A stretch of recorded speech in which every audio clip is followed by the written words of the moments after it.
मैंने आपको latching holding current के बारे में बता दिया था। अब हम वहीं से अपनी कहानी को कंटिन्यू करने वाले हैं और अगली डिवाइस के बारे में बात करने वाले हैं, that is a GTO. That is a GTO. तो बेटा जीटीओ की फुल फॉर्म क्या होती है, लिखा है ऊपर गेट टर्न ऑफ थायरिस्टर। तो नाम से ही समझ आ जाता है ये एक ऐसा थायरिस्टर है, एक ऐसा थायरिस्टर है जो कि गेट टर्मिनल की मदद से ऑफ किया जा सकता है।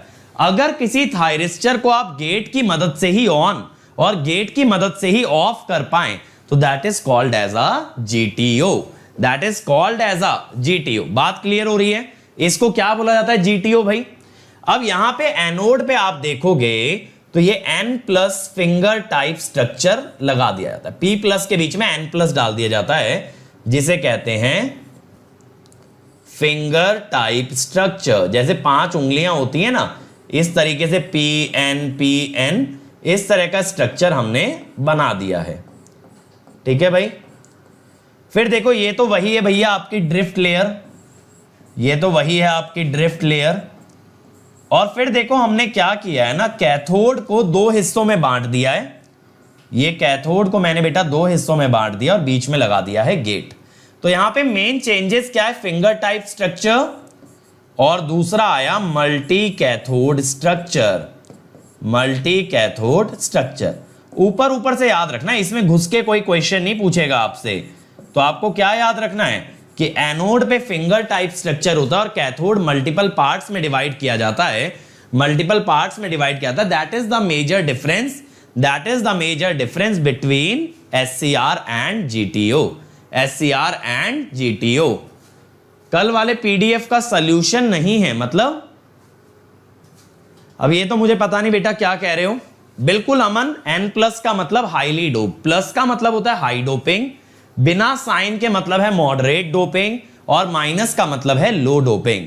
और जैसा मैं देख रहा हूं यार आज काफी कम स्टूडेंट आए हैं बच्चों, यार शेयर जरूर कर दो यार। ऐसे मजा नहीं आता है कि नए से नए इनिशिएटिव को आप एक ही दिन के अंदर फेल कर देते हो, ऐसे बिल्कुल मजा नहीं आता है।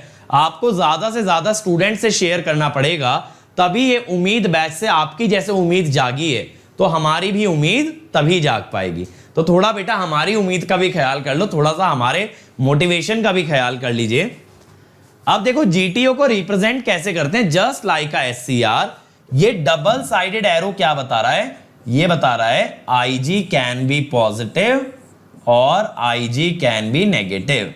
तो देखो पॉजिटिव गेट करंट से ऑन करते हैं और नेगेटिव गेट करंट से ऑफ कर देते हैं, या फिर दूसरा है यहां पे अगर क्रॉस लगा दिया जाए, यहां पे अगर क्रॉस लगा दिया जाए। ठीक है, चलो आई चेक एक बार मैं देख लूंगा Bipin and Prajapati, I see it again, don't worry about it. अब ध्यान दो यार, ये डबल साइडेड एरो या ये ऐसा क्रॉस लगा देते हैं, ये ऐसा क्रॉस हम लगा देते हैं to represent a GTO.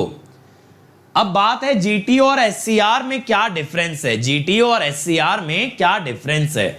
GTO के अंदर बेटा लैचिंग और होल्डिंग करंट का मैग्नीट्यूड ज्यादा होता है। जीटीओ के अंदर लैचिंग एंड होल्डिंग करंट का मैग्नीट्यूड ज्यादा होता है।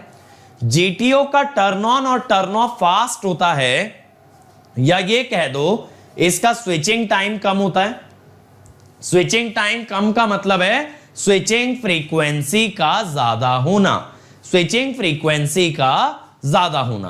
तो इसका मतलब यह है जीटीओ में आप ज्यादा फ्रीक्वेंसी का इनपुट भी लगा सकते हो as compare to SCR. SCR में तो आपको कम फ्रीक्वेंसी पे ही चलाना पड़ेगा, एससीआर की स्पीड ही उतना हाई नहीं होती है कि हम एससीआर को बहुत हाई स्पीड पे रन कर पाए। Then on state drop and associated loss is more in GTO. इसका मतलब है बेटा यहां पे लेस कंडक्टिविटी मॉड्यूलेशन है, लेस कंडक्टिविटी मॉड्यूलेशन है, जिस कारण से इसका रेजिस्टेंस ज्यादा है, जिस कारण से इसका रेजिस्टेंस, इसका लॉस ज्यादा है। ठीक है, मल्टी कैथोड स्ट्रक्चर की वजह से इसका गेट करंट ज्यादा है। ठीक है, triggering gate current is higher. इसमें क्या मतलब हुआ यार, एक से ज्यादा कैथोड हैं तो चार्जेस जो गेट से घुसते हैं वो ज्यादा नंबर में घुसते हैं, तो उसका गेट करंट ज्यादा हो जाता है। गेट करंट अगर ज्यादा है तो भैया गेट के लॉस भी ज्यादा होंगे, वीजीआईजी होता है। गेट का पावर क्या होता है, वीजीआईजी। तो ऑब्वियसली लॉसेस भी ज्यादा होंगे। Reverse blocking capability is less than forward blocking capability, यानी रिवर्स ब्लॉकिंग वोल्टेज बेटा कम होती है as compare to forward blocking voltage. इसका DI बाई dt रेटिंग ज्यादा है SCR से। इसका सिंपल सा रीजन है मल्टी कैथोड स्ट्रक्चर। देखो DI बाई dt में क्या होता है यार, एक सिंपल सी अगर मैं आपको बात समझाऊं कि अगर करंट तेजी से बढ़ता है, देखो ये प्रोटेक्शन में भी बताने वाला हूं आज, अगर करंट बेटा तेजी से बढ़ता है तो एक रिस्क रहता है। क्या रिस्क रहता है सर? कि अगर करंट तेजी से बढ़ा लेकिन चारों तरफ स्प्रेड नहीं हो पाया, अगर करंट तेजी से बढ़ा बट चारों ओर स्प्रेड नहीं हो पाया तो लोकल हॉट स्पॉट बन जाएंगे, यानी जगह जगह टेम्परेचर हाई हो जाएगा जिससे कि आपकी डिवाइस डैमेज हो सकती है। इसीलिए मल्टी कैथोड स्ट्रक्चर में चार्जेस ज्यादा तेजी से फैलते हैं, करंट ज्यादा तेजी से फैलता है, तो करंट का DI बाई dt भी ज्यादा रख सकते हो।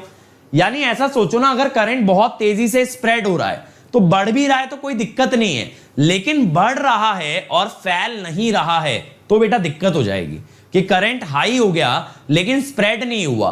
तो अगर छोटे छोटे एरिया से ज्यादा करंट जाएगा तो ऑब्वियसली टेम्परेचर आपका उन एरियाज का ज्यादा हो जाएगा, लेकिन ज्यादा एरिया से ज्यादा करंट भी जाएगा तो कोई दिक्कत वाली बात नहीं है। फिर इसका लोअर साइज और वेट है भैया, छोटी डिवाइस है SCR के मुकाबले। इसका एफिशिएंसी ज्यादा है। सर एफिशिएंसी क्यों ज्यादा है? बेटा एफिशिएंसी इसका इसलिए ज्यादा है, इसमें कम्यूटेशन सर्किट की जरूरत ही नहीं है। SCR को ऑफ करने के लिए you need to use a commutation circuit, लेकिन बेटा GTO में you don't need any commutation circuit. आप यहां नेगेटिव गेट करंट से बंद कर सकते हैं, आप इजीली नेगेटिव गेट करंट से बेटा बंद कर सकते हो। You don't need to have any commutation circuit, ठीक है। इसीलिए यहां पे कम लॉसेस हैं और लेस नॉइज है।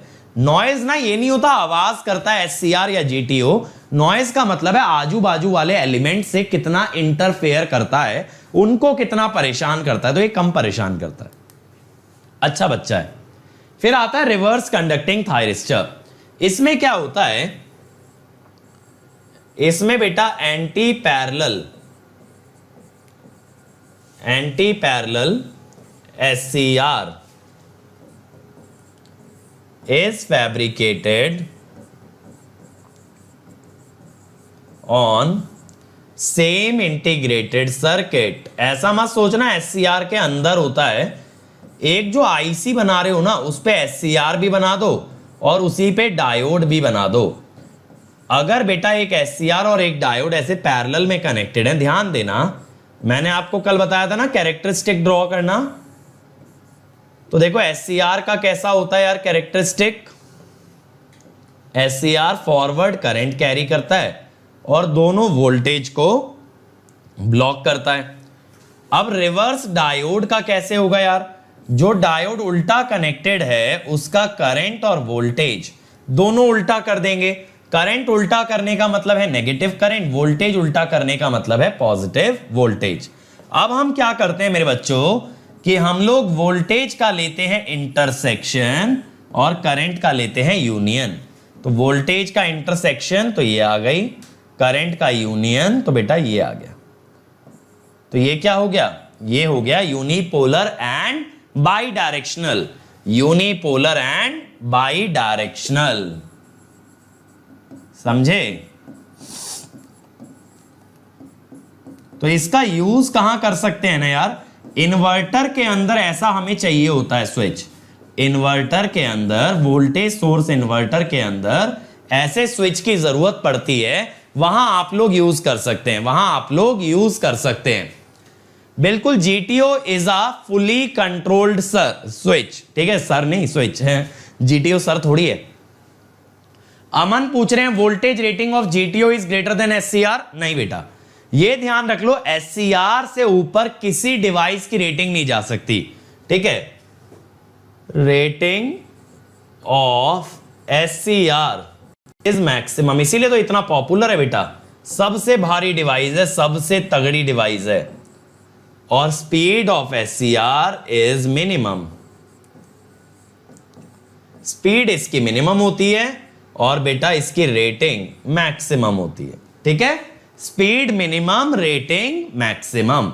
तो कभी भी देखो, कभी भी अगर इंक्रीजिंग या डिक्रीजिंग ऑर्डर में अरेंज करने आ जाए किसी भी पैरामीटर में, तो बेटा एससीआर ना एकदम कोने में ही होगा। एससीआर एकदम एज पे होगा, या तो मिनिमम पे या तो मैक्सिमम पे। एससीआर की ऐसी कोई क्वालिटी नहीं जो बीच में कहीं लाई कर जाए, यह हर तरह से एक्सट्रीम है, हर तरह से। ठीक है, फास्ट मोड है sir, please slow down a bit. Rohit बेटा क्रैश कोर्स है, ना कि कॉम्प्रिहेंसिव कोर्स है। क्रैश में अगर धीरे धीरे पढ़ाएंगे तो बेटा तुम क्रैश हो जाओगे एग्जाम में जाके, समझ रहे हो। अब ये तुम डिसाइड कर लो कि बेटा धीरे धीरे चलना है और 35 दिन में सिलेबस का कुछ हिस्सा कवर करना है, या फिर 35 दिन में कंप्लीट सिलेबस निपटाना है। That is totally your choice. क्योंकि हमारा उम्मीद बैच का ऑब्जेक्टिव बस इतना सा है कि आपको कंप्लीट हम लोग कंप्लीट सिलेबस कवर करके देने वाले हैं विद इन 35 डेज। अब अगर आप इसमें कहें कि सर थोड़ा धीरे पढ़ा दो, सर थोड़ा और डिटेल में पढ़ा दो, ठीक है, तो बेटा फिर तो समझ लो अब क्या होगा फिर एग्जाम के अंदर। ठीक है, अब आता है भाई डायक। डायक क्या है यार? डायक कुछ भी नहीं है, it is similar to anti parallel SCR. ध्यान से समझना, two anti parallel SCR without gate terminal. ऐसा समझ लो कि दो एससीआर, एक ऊपर की तरफ और एक नीचे की तरफ आपने लगाया, लेकिन गेट टर्मिनल नहीं दिया। आपने गेट टर्मिनल नहीं दिया। अब गेट टर्मिनल ना दें अगर, तो एक एससीआर को ऑन ऑफ कैसे कर सकते हैं? ठीक है, ऑन ऑफ कैसे कर सकते हैं बेटा? ऑन ऑफ तब कर सकते हैं जब आप ब्रेक ओवर वोल्टेज से ज्यादा वोल्टेज अप्लाई कर दें। ब्रेक ओवर से ज्यादा वोल्टेज अप्लाई कर दें। ठीक है, सेबेस्टियन कह रहे हैं फिर फायदा क्या है ऐसी पढ़ाई का? बेटा फायदा यह है, अगर 35 दिन के अंदर आपका कंप्लीट रिवीजन हो जा रहा है, तो जो बच्चे मेरे पहले पढ़ चुके हैं कोई subject, they want to brush up the concepts, they want to get great marks in the last 35 days, तो that is the objective of उम्मीद बैच।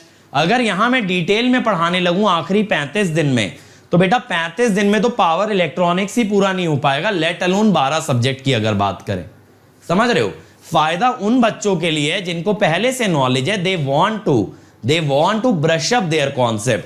अगर आप चाहते हो जीरो से पढ़ना, तो मेरे बच्चों इस चैनल पे पूरा पावर इलेक्ट्रॉनिक्स भी पढ़ा हुआ है, कंप्लीट पावर इलेक्ट्रॉनिक्स अवेलेबल है, आप वो कवर कर लीजिए, बिल्कुल अवेलेबल है। तो ये तो आपकी चॉइस है ना बेटा, आप कौन सी तरीके से कवर करते हो। हमने तो पावर इलेक्ट्रॉनिक्स 70 घंटे में भी पूरा किया है, और यहां 15 घंटे में भी करेंगे। हमने मशीन 125 घंटे में भी किया है, हमने मशीन 25 घंटे में भी किया है। चॉइस आपके हाथ में है ना? बिल्कुल आशीष, जितनी बातें करेंगे उससे बाहर गेट में नहीं आएगा। 90% पेपर, 90 से 95% पेपर कम से कम आपका इस उम्मीद बैच से फंसेगा। ठीक है भाई? अब देखो यार, जैसा मैं आपको बता रहा था, अगर एससीआर के अंदर गेट टर्मिनल नहीं दोगे, तो बेटा उसे ऑन ऑफ करने के लिए you have to apply a voltage. ठीक है, you have to apply a voltage more than the breakover voltage। तो यहां पे आप ये समझ लो, ब्रेक डाउन करके चालू करना होता है। अब देखो यहां दो एंटी पैरेलल थायरिस्टर कैसे हैं, ये देखना, ये दिख रहा है, एक थायरिस्टर, एक तो ये आ गया,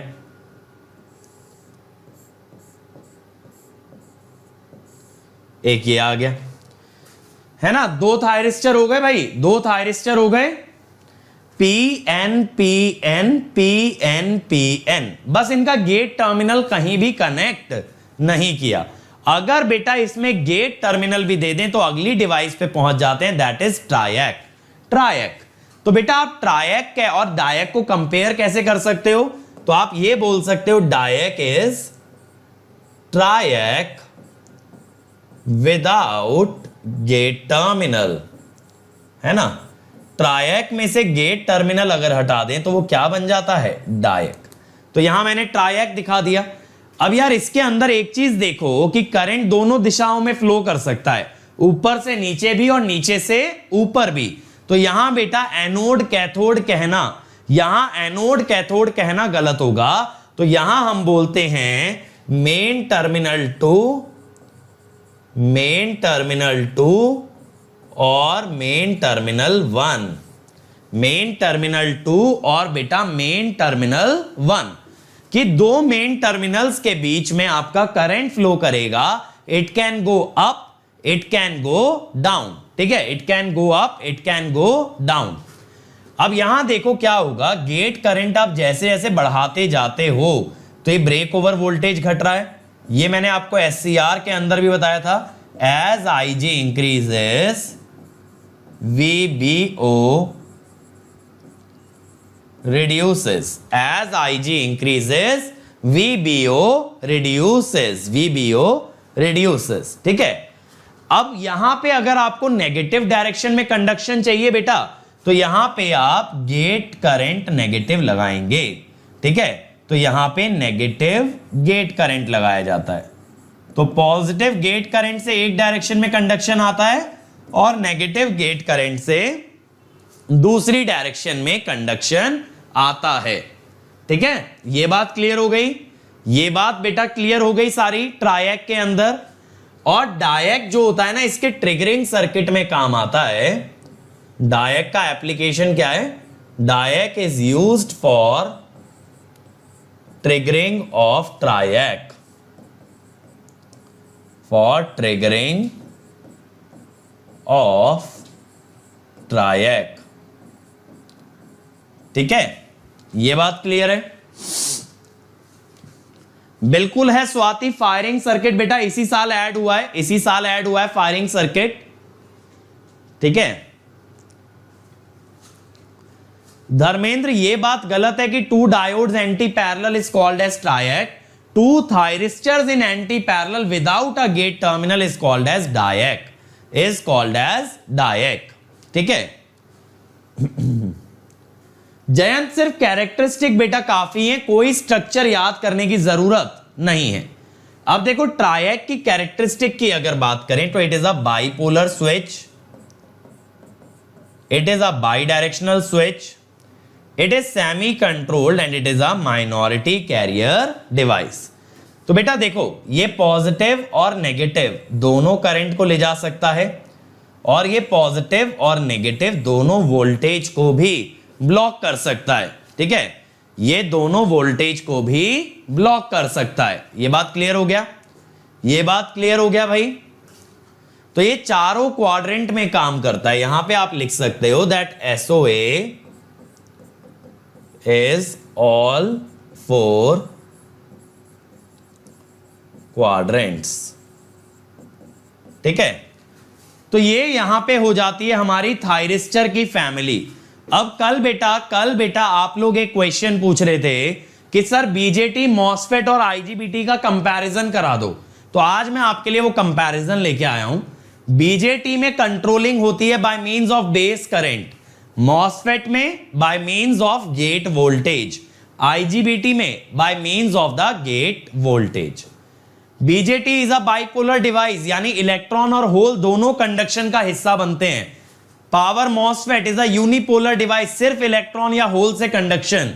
IGBT is again a bipolar device. BJT में लो इनपुट इंपीडेंस है, इसके अंदर बेस करंट एग्जिस्ट करता है, बेस करंट इसके अंदर एग्जिस्ट करता है। Power MOSFET high input impedance, क्योंकि इसके अंदर बेटा गेट करंट आपका जीरो होता है, गेट करंट आपका जीरो होता है और इसके अंदर भी आपका गेट करंट जीरो होता है, तो इंपीडेंस इज हाई। यहां पे कंडक्टिविटी मॉड्यूलेशन के कारण कम ड्रॉप और कम लॉसेस आते हैं। ये मेजॉरिटी कैरियर डिवाइस है, इसमें कंडक्टिविटी मॉड्यूलेशन नहीं होगा, यहां कोई पीएन जंक्शन नहीं है, तो यहां लॉसेस और ड्रॉप ज्यादा आएगा। IGBT is a minority carrier device, यहां भी कंडक्टिविटी मॉड्यूलेशन होगा, यहां भी कंडक्टिविटी मॉड्यूलेशन होगा और यहां भी ड्रॉप और लॉसेस कम आएंगे। यहां पे लेकिन स्विचिंग लॉस ज्यादा आएगा। क्यों स्विचिंग लॉस ज्यादा आएगा यार? यहां चार्ज स्टोरेज की वजह से टी ऑन और टी ऑफ हाई होते हैं, यहां स्विचिंग टाइम हाई होता है, इस कारण से स्विचिंग लॉस ज्यादा होता है। बेटा यहां पे टी ऑन और टी ऑफ कम होता है, टी ऑन और टी ऑफ कम होता है तो स्विचिंग लॉस कम होता है। सेम चीज यहां पे भी है। यहां मैंने आपको कल बताया था बीजेटी का नेगेटिव टेम्परेचर कोएफिशिएंट होता है, नेगेटिव टेम्परेचर कोएफिशिएंट होता है, जिस कारण से इसमें सेकंड ब्रेकडाउन आता है। बेटा यहां पे और यहां पे सेकंड ब्रेकडाउन नहीं आता। पावर मॉसफेट और आईजीबीटी में सेकंड ब्रेकडाउन नहीं आता। सेकंड ब्रेकडाउन की वजह से parallel operation is not possible, but बाकी दोनों में सेकंड ब्रेकडाउन नहीं है तो here parallel operation is possible. यहां रेटिंग है 1200 वोल्ट 800 एंपियर, 1200 वोल्ट 800 एंपियर, यहां 500 वोल्ट 140 एंपियर और वहां 1200 वोल्ट 500 एंपियर। यानी रेटिंग सबसे ज्यादा किसकी है तीनों में? बीजेटी की। स्पीड सबसे ज्यादा किसकी है? मॉसफेट की। और बेटा आईजीबीटी रेटिंग और स्पीड दोनों के मामले में कहीं ना कहीं बीच में लटका हुआ है, ना तो इसकी रेटिंग ज्यादा है ना ही बेटा इसकी स्पीड ज्यादा है। समझ रहे हो? ना ही आईजीबीटी की रेटिंग हाई है ना ही स्पीड हाई है, it is moderate, it is moderate.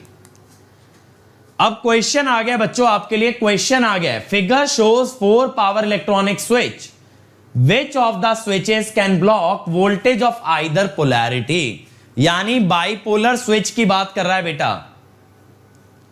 Vibha बेटा पिछला लेक्चर आप देखना, मैंने नेगेटिव टेम्परेचर कोएफिशिएंट क्यों आता है बीजेटी के अंदर समझाया है। जस्ट इस सीरीज का पिछला लेक्चर देख लो। चलिए चलिए चलिए, come on everybody. Which can block the voltage of either polarity. Rajnish, Shalu, दो बच्चों ने आंसर दे दिया, बाकी लोग क्या कर रहे हैं भाई? कम ऑन एवरीबॉडी। बेटा ऐसे काम नहीं चलेगा ढीले ढीले। Venkatesh, Bipin, very good very good. भाई बाकी लोग क्या कर रहे हैं? बाकी लोग 4 ही बच्चों को आता है क्या ये question? Umesh, Swati, Aman, very good. Priyanka, Aditya, well done well done well done. तो आंसर इज सी, परफेक्ट। देखो यार, जहां पे कहीं पे एक चीज याद रखना, wherever we have anti parallel diode,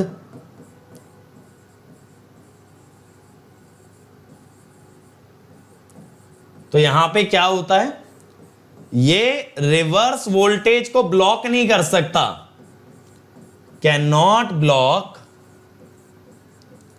reverse voltage, can not block reverse voltage, है ना।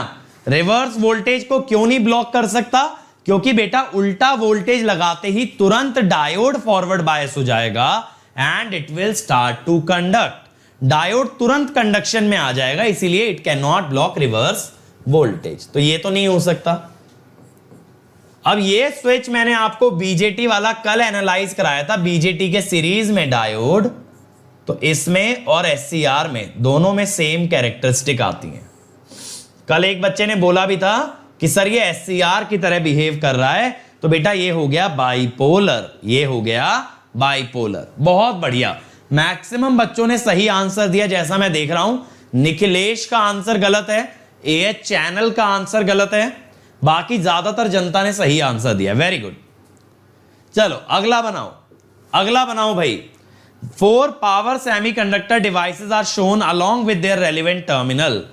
The device that can carry current continuously in the direction shown when gated appropriately. बिल्कुल हर्षित, AIATC का कोर्स आएगा बेटा, इसी चैनल पे आएगा, don't worry. ठीक है, बहुत जल्द आपको उसका पूरा प्लान शेयर करेंगे हम लोग, बहुत ही जल्द आपसे पूरा प्लान शेयर करेंगे। ठीक है ना।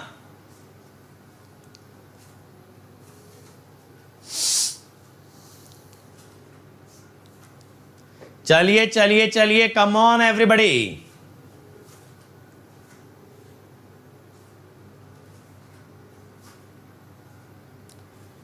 आज AICT 360 डिग्री फीडबैक वेबिनार। अरे बाप रे, क्या क्या चलता रहता है। चलो देखें। देखो यार, ये करंट जा रहा है कैथोड से एनोड, तो ये तो नहीं ले जा पाएगा। ट्रायक बाई डायरेक्शनल है, ये ले जा सकता है। GTO में भी ऊपर की तरफ नहीं ले जा पाएगा। मॉसफेट में होता है बेटा बॉडी डायोड। क्या होता है मॉसफेट में? Body diode. तो इट कैन कैरी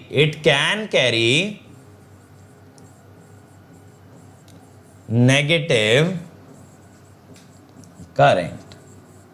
तो बेटा ये हो गया बी हो गया, ट्रायक एंड मॉसफेट। ठीक है, चलो अगला सवाल, विच of the following switches can carry current in both direction. अब बेटा स्विच देख के ये बताना है कि बाई डायरेक्शनल स्विच कौन सा है। बहुत ही बढ़िया संदीप बेटा, इसका मैं टेलीग्राम चैनल पे डालूंगा t.me/gateair1। चलिए कम ऑन एवरीबॉडी,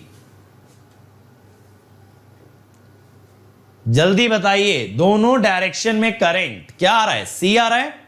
तो देखो यहां पे बीजेटी करंट ऐसे ले जाएगा, डायोड अपोजिट। यहां पे बीजेटी और डायोड ऐसे करंट ले जाएंगे, ये वाला डायोड अपोजिट।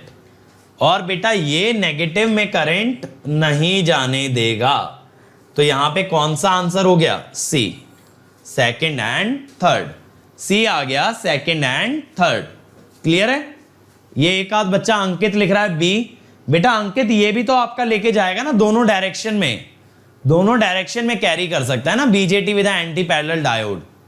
ठीक है, चलो अगला भाई, for the power semiconductor devices IGBT, MOSFET, diode, thyristor, which of the following statements are true. चलो इस टाइप का क्वेश्चन है, इस साल MSQ में बन के आ सकता है। ये स्टेटमेंट वाला MSQ में बन के आ सकता है बेटा। इसीलिए ये जो थ्योरेटिकल नॉलेज आपको मैं दे रहा हूं ना पावर सेमीकंडक्टर डिवाइसेस में, ये बहुत इंपॉर्टेंट है। गेट में जाने से पहले भी ना, ये जो मैंने आपको नोट्स जिनका मैं आपको प्रोवाइड कर रहा हूं, शॉर्ट नोट्स, इनको रिवाइज जरूर करके जाना, बहुत जरूरी है बेटा। चलो कम ऑन, क्या आ रहा है? D C D D D. Rajneesh ने फिर सबसे पहले आंसर दिया है, दूसरा करेक्ट आंसर आया अमन नामदेव, थर्ड नीलेश पांडे। बहुत बढ़िया, तो answer is D, MOSFET is a majority carrier device. मैंने कल बताया भी था बेटा, मेजॉरिटी कैरियर डिवाइस दो ही हैं, एक मॉसफेट और एक शॉटकी डायोड। बाकी की सारी क्या है बच्चों? Minority carrier device. सिर्फ दो डिवाइस है majority carrier device, rest all are the minority carrier devices. ठीक है, बहुत बढ़िया।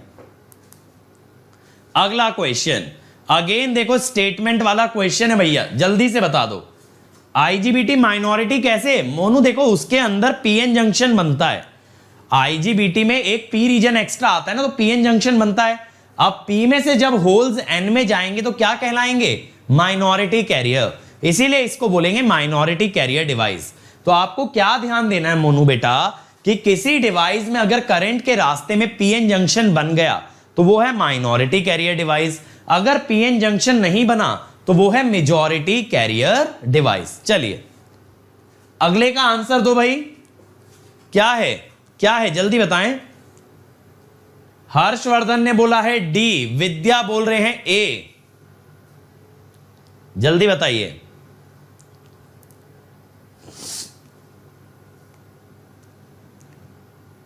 डी क्या कह रहा है? It can block negative voltage like GTO, it has low on state power loss like power BJT। बेटा इसका आंसर आएगा बी। IGBT की जो कैरेक्टरिस्टिक होती है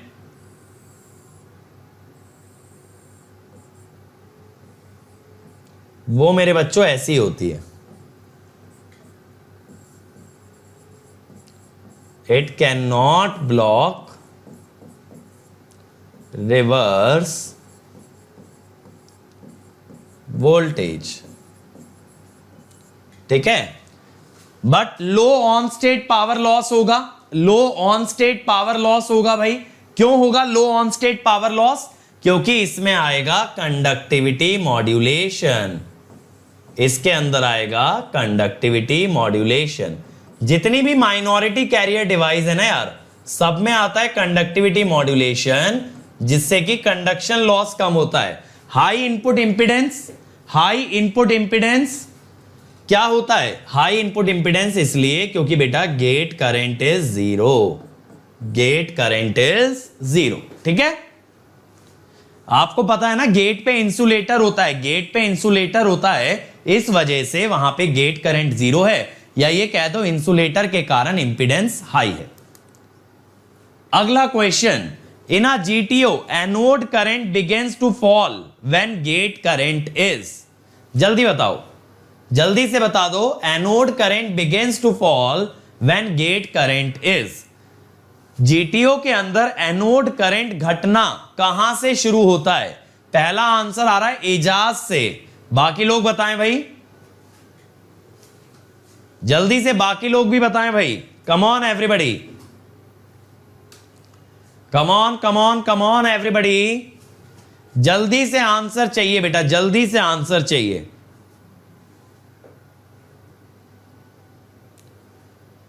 धर्मेंद्र बेटा इसका पीडीएफ टेलीग्राम से मिलेगा। Answer is B, answer is B. तो ये ना मैं आपको ग्राफ में दिखा भी देता हूं।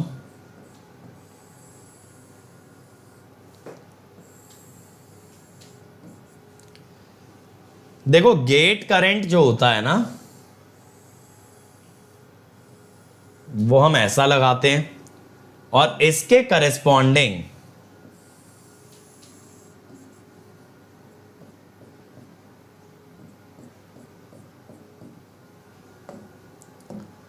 Anode current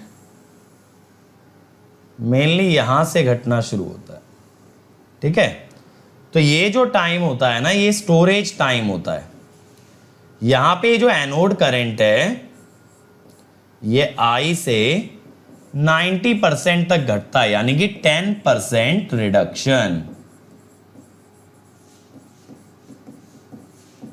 10% reduction. 10% घाटा आता है, 10% घाटा आता है जब गेट करंट नेगेटिव जाता है। तो इसके बाद ये बहुत तेजी से गिरता है। गेट करंट नेगेटिव का मतलब है ना, देखो यहां तक आपने ज्यादातर चार्जेस एक्सट्रैक्ट कर दिए, गेट में से आपने ज्यादातर चार्जेस निकाल लिए, तब आपका एनोड करंट गिरना स्टार्ट हो जाएगा, तब आपका एनोड करंट गिरना स्टार्ट हो जाएगा। ठीक है, चलो अब अगले हिस्से पे चलते हैं इस चैप्टर के, that is the triggering circuit. अब देखो यार, आज से पहले ट्रिगरिंग सर्किट नहीं आया करता था। गेट 2021 के लिए ये टॉपिक ऐसा है जो कि पावर इलेक्ट्रॉनिक्स के अंदर ऐड किया गया है। ये टॉपिक पावर इलेक्ट्रॉनिक्स के अंदर मेरे बच्चों ऐड किया है। First, triggering methods of SCR. नहीं, मोनो मल्टीपल एससीआर का कनेक्शन जैसे सीरीज पैरेलल ये सिलेबस में नहीं है। अब देखो यहां पे आता है गेट ट्रिगरिंग। इसका मतलब क्या है? By applying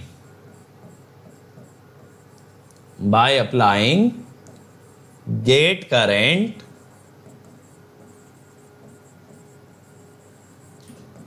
SCR is triggered. अब यार देखो, गेट करंट अप्लाई करके SCR को ट्रिगर तो कर लो, लेकिन एक बार SCR ऑन हो गया तो बेटा गेट का कंट्रोल चला जाता है, उसके बाद गेट टर्मिनल कुछ भी नहीं करता। एक बार SCR ऑन हो गया ना तो गेट टर्मिनल वेस्ट है, gate terminal is completely waste. तो इसका मतलब क्या हुआ कि एक बार SCR ऑन हो गया इन द टाइम t1, तो we can remove the gate signal. ठीक है, रिमूव गेट सिग्नल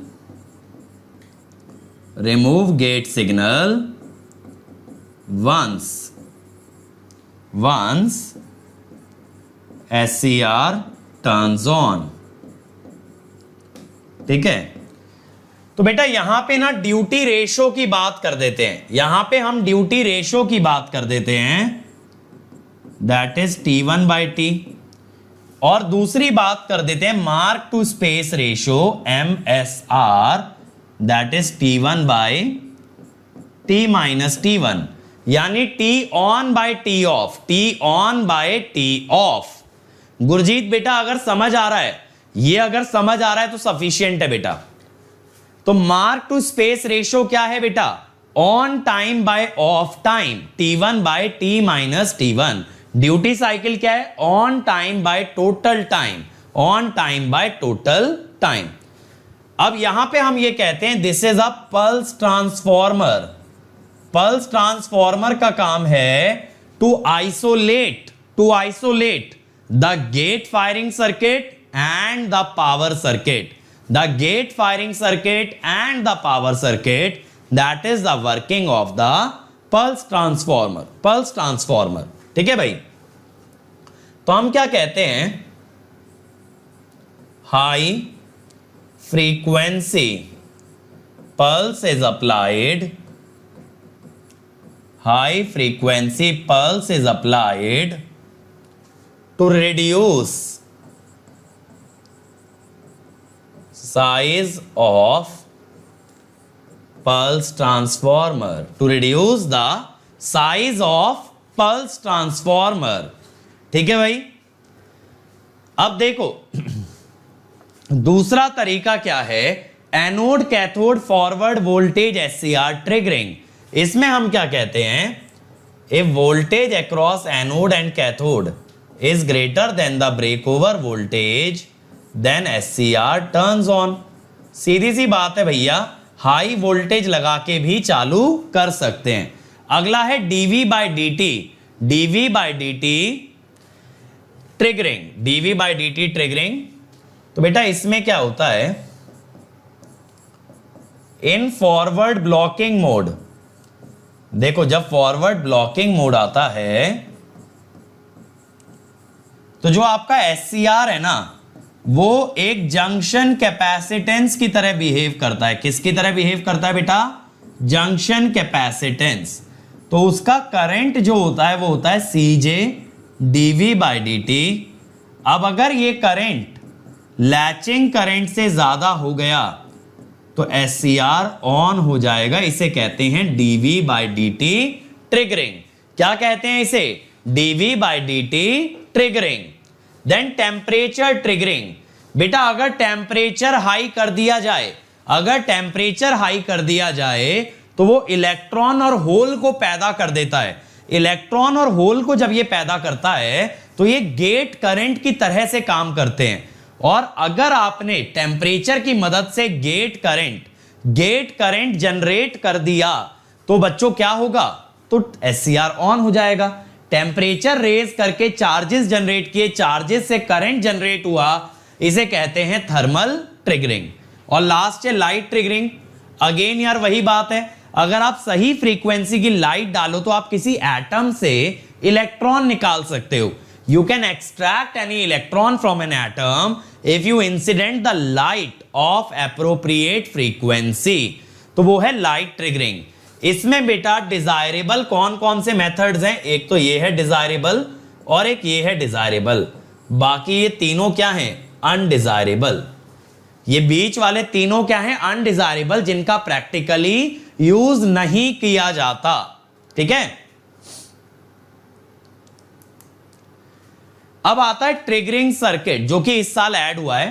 तो बेटा एससीआर का पहला ट्रिगरिंग सर्किट है रेजिस्टेंस फायरिंग सर्किट।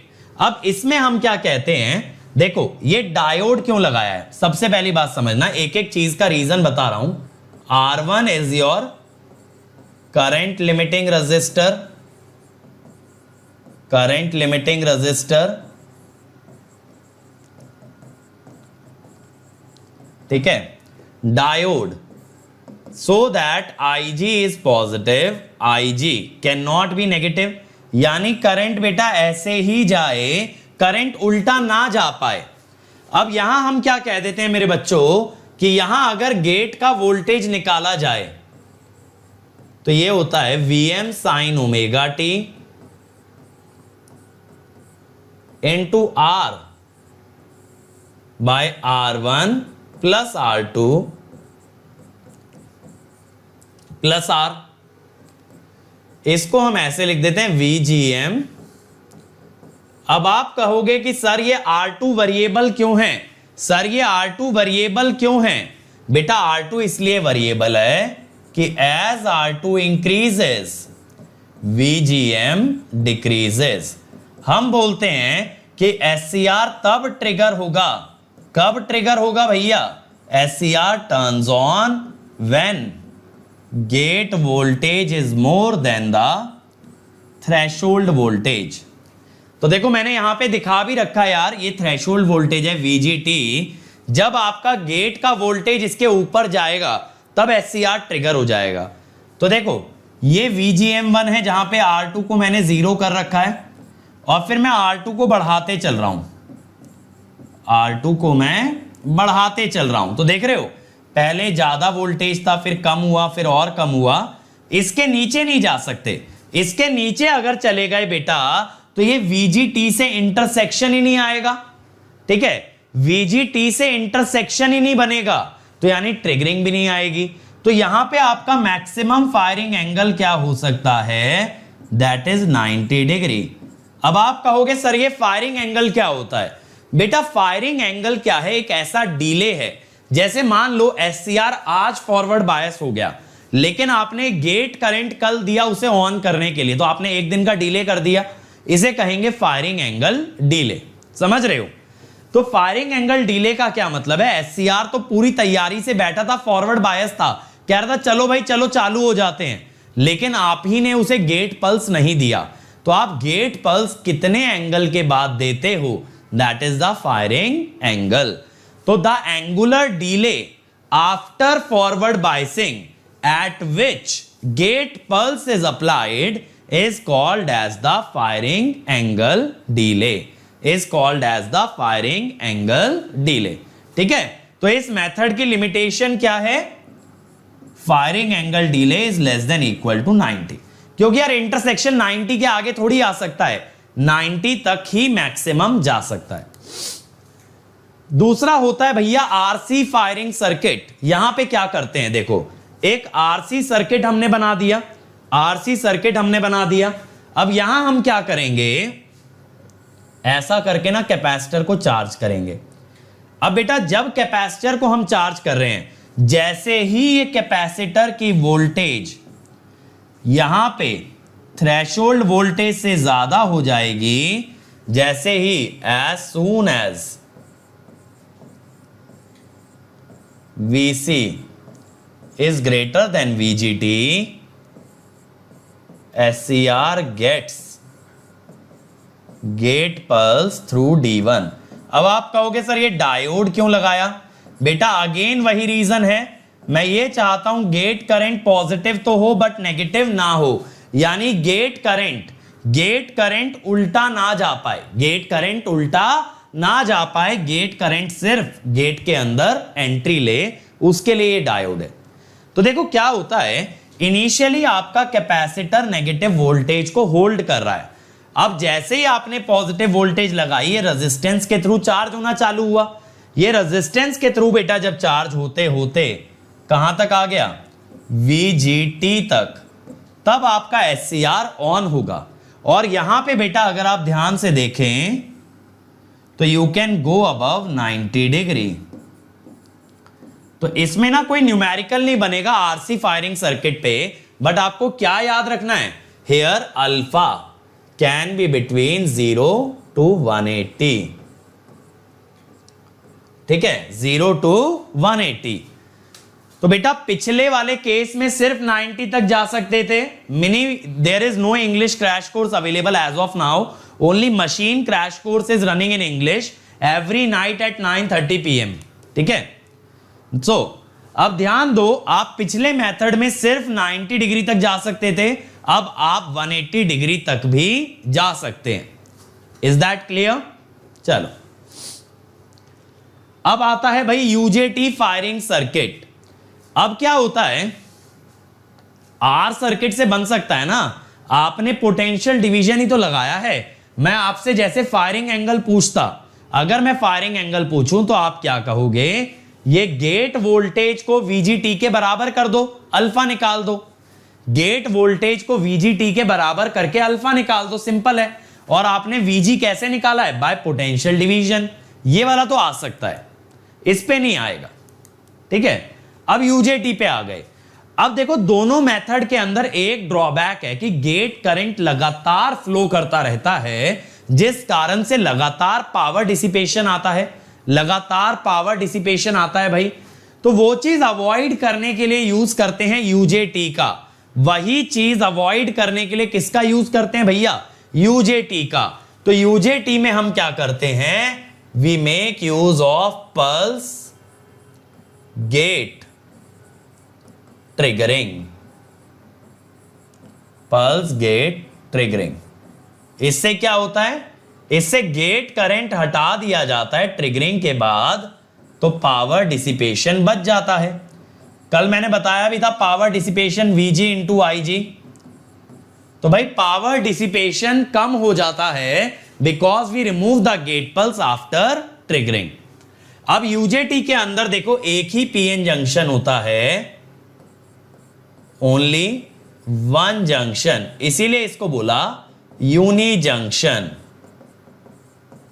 और यहां दोनों टर्मिनल होते हैं बेस टर्मिनल, और बीच में एक होता है एमीटर टर्मिनल। अब यहां पे हम लोग कैसे रिप्रेजेंट करते हैं बेटा?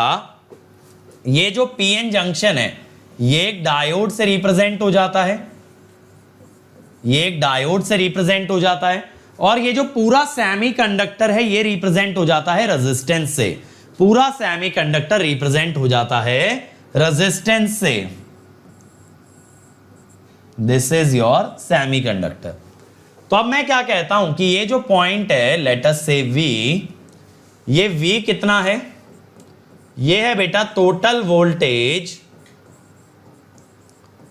Into RB1 by RB1 plus RB2।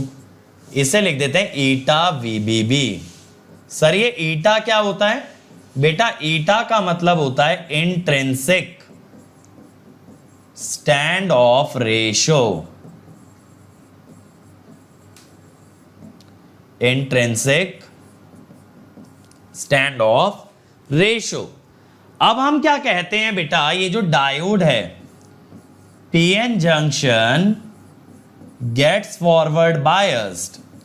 PN junction gets forward biased if VE is greater than eta VBB plus VD, जिसको कहते हैं पीक वोल्टेज। ठीक है, VP is your peak voltage. अब जैसे ही यार ये डायोड ऑन हो जाएगा ना, जैसे ही आपका ये डायोड बेटा ऑन हो जाएगा, करंट फ्लो करने लग जाएगा यहां से ऐसे। ठीक है, डायोड ऑन होते ही करंट एंटर करने लग जाएगा एमीटर से बेस में। जैसे ही डायोड आपका ऑन हुआ तो आपका करंट जाने लगेगा from emitter to base, from emitter to base, जिससे कि होगा कंडक्टिविटी मॉड्यूलेशन भाई। जिससे क्या होगा? Conductivity modulation. ठीक है, अब बेटा एक बार आपका कंडक्टिविटी मॉड्यूलेशन हो गया तो ये आपका RB1 गिरने लगेगा, जिससे ईटा VBB गिरने लगेगा, जिससे ओवरऑल वोल्टेज डिक्रीज होगा। तो देखो जैसे ही करंट फ्लो करता है, UJT ऑन कहां पे होता है? पीक वैल्यू पे जाके। अब जैसे ही करंट बेटा आता है वोल्टेज गिरने लगती है। जैसे जैसे करंट बढ़ता है बेटा वोल्टेज आपकी गिरने लगती है। इसे कहते हैं नेगेटिव रेजिस्टेंस रीजन, और इसी की वजह से UJT can be used as oscillator. समझ आया वोल्टेज क्यों गिर रही है? कंडक्टिविटी मॉड्यूलेशन के कारण आपका रेजिस्टेंस गिर गया। रेजिस्टेंस अगर गिर गया तो वोल्टेज गिरने लगी, तो करंट बढ़ने के साथ साथ बेटा वोल्टेज जो गिरती है उसे कहते हैं नेगेटिव रेजिस्टेंस रीजन। और ये वोल्टेज कब तक गिरती है? Up to valley point. Valley point का मतलब है कंडक्टिविटी इज मैक्सिमम, कि भैया अब इतने चार्ज आ गए कि अब कंडक्टिविटी और नहीं बढ़ेगी। तो इससे रेजिस्टेंस इज कांस्टेंट। अब रेजिस्टेंस कांस्टेंट हो गया तो V is proportional to I। अब इसके आगे V और I साथ में बढ़ेंगे, V और I सैचुरेशन के बाद साथ में बढ़ेंगे, मतलब सैचुरेशन रीजन तक यार आपने इतने चार्जेस को भर दिया यूजेटी के अंदर कि अब उससे ज्यादा चार्जेस नहीं डाल पाओगे। अगर और ज्यादा चार्जेस नहीं डाल पाओगे तो चार्जेस हो गए कांस्टेंट, रेजिस्टेंस हो गया कांस्टेंट, तो V and I are then proportional to each other. Clear हुआ? ये बात क्लियर हो गई सबको? चल अब यूजेटी फायरिंग सर्किट कैसे बनाते हैं यार, यहां पे ना एक RC सर्किट लगा देते हैं। तो ये जो C है, C चार्जेस थ्रू R, और बेटा जैसे जैसे C का वोल्टेज बढ़ेगा, एज VC इंक्रीजेस, तो आपका डायोड का तो सॉरी यूजेटी का एमीटर वोल्टेज बढ़ रहा है, and as VE becomes greater than VP UJT turns on. तुरंत बेटा यूजेटी ऑन हो जाएगा पीक वैल्यू के ऊपर जाके। अब जैसे ही मेरे बच्चों यूजेटी ऑन होगा तो यहां से गेट पल्स मिल जाएगी SCR को, ठीक है? तो gate pulse gets applied to SCR, ठीक है? समझ गए ना? जैसे ही आपका यूजेटी ऑन होगा ना तो ये कैपेसिटर यार आपका ना डिस्चार्ज करने लगेगा ऐसे। तो यहां पे जो भी वोल्टेज आएगी, यही वोल्टेज तो इसके लिए गेट वोल्टेज बनेगी। जो वोल्टेज इस नीचे वाले रेजिस्टेंस के अक्रॉस आएगी वही SCR की गेट वोल्टेज बनेगी। अब यहां आपको याद क्या रखना है यार, जिस पे क्वेश्चन पूछा जा सकता है, that is time period of oscillation. ये कितना है?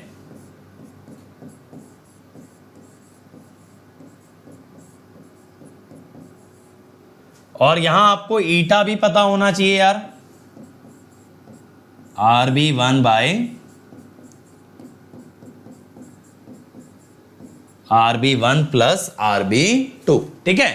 तो एक तो रेजिस्टेंस फायरिंग सर्किट पे सवाल आ सकता है बेटा, और एक आ सकता है ये यूजेटी फायरिंग सर्किट पे।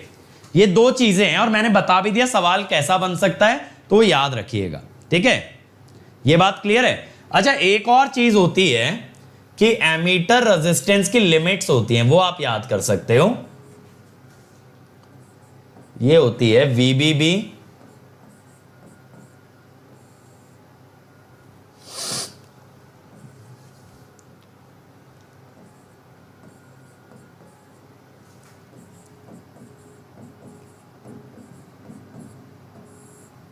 ये इस पे भी क्वेश्चन पूछा जा सकता है कि एमीटर में जो रेजिस्टेंस लगता है उसकी लिमिट्स क्या होती है। लिमिट्स याद रखना। सर ये कैसे याद रखेंगे, वैली वाला मिनिमम है या पीक वाला? बेटा वैली का ना करंट बहुत हाई होता है तो ये वैल्यू छोटी आती है, पीक का करंट बहुत कम होता है तो वैल्यू बड़ी आती है। अब आ जाते हैं भाई firing circuit of MOSFET and IGBT।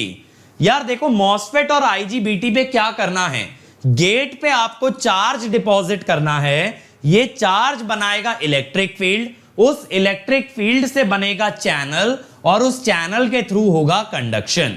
फिर से सुनो, चार्ज डिपॉजिट करेंगे प्लेट पे, उस प्लेट पे जो चार्ज आएगा उससे बनेगी इलेक्ट्रिक फील्ड, इलेक्ट्रिक फील्ड से बनेगा चैनल और चैनल से बनेगा, चैनल से क्या बनेगा बच्चों, चैनल से बनेगा कंडक्शन, कंडक्शन, ठीक है? अब इसके अंदर gate current required to maintain MOSFET in on state is 0। भाई मॉसफेट के गेट के आगे इंसुलेटर लगा है तो गेट करंट तो 0 ही रहेगा, गेट करंट तो स्टेडी स्टेट में क्या रहेगा, 0। लेकिन मेरे बच्चों आपको क्या डिपॉजिट करना था, चार्ज। तो आप ना हाई करंट लगा दोगे बहुत छोटे ड्यूरेशन के लिए, high current for short duration, for short duration. इससे आप चार्ज डिपॉजिट कर लोगे यार, इससे आप क्या कर लोगे, इससे आप चार्ज डिपॉजिट कर लोगे। ऐसे ही ऑफ करने के लिए आपने पावर इलेक्ट्रॉनिक्स के सीरीज में नहीं पढ़ाया था मोनू बेटा, पावर इलेक्ट्रॉनिक के सीरीज के टाइम तक गेट का सिलेबस नहीं आया था। गेट के नए सिलेबस में फायरिंग सर्किट इंक्लूडेड है। ऐसे ही बेटा ऑफ करने के लिए आप नेगेटिव गेट करंट अप्लाई करेंगे। ऑफ करने का मतलब है चार्जेस को हटाना, तो नेगेटिव करंट लगाओ। ऑन करने का मतलब है चार्जेस को लगाना, तो पॉजिटिव करंट लगाओ। जितना हाई करंट लगाओगे, ठीक है, जितना हाई करंट लगाओगे उतना शॉर्ट ड्यूरेशन के लिए लगाना पड़ेगा, क्योंकि आपका चार्ज आप लेके चल रहे हो। Q is equal to current into time. तो बेटा अगर करंट हाई करोगे then we can apply it for a smaller duration. ठीक है, तो यही चीज मैंने यहां पे बताई हुई है। अब देखो पहला सर्किट, ये R1 क्या है? R1 is your current limiting register. ठीक है, इसका मतलब है मेरे बच्चे कि कितना करंट जा रहा है वो R1 पे डिपेंड करता है।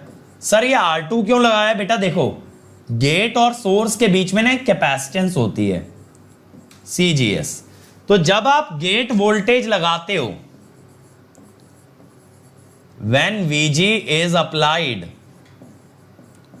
गेट वोल्टेज लगाने पे चार्ज गेट्स स्टोर्ड। बेटा चार्ज स्टोर हो जाता है किसके अक्रॉस?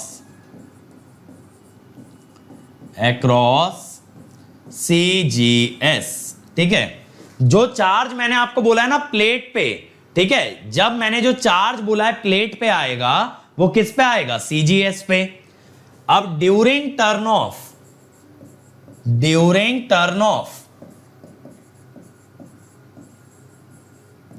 ये जो CGS है ये डिस्चार्ज हो जाता है मेरे बच्चों किसके through? It discharges through R2, through R2। R2 के थ्रू बेटा ये डिस्चार्ज होने लगता है कुछ इस तरह। ठीक है, R2 के थ्रू डिस्चार्ज हो जाता है।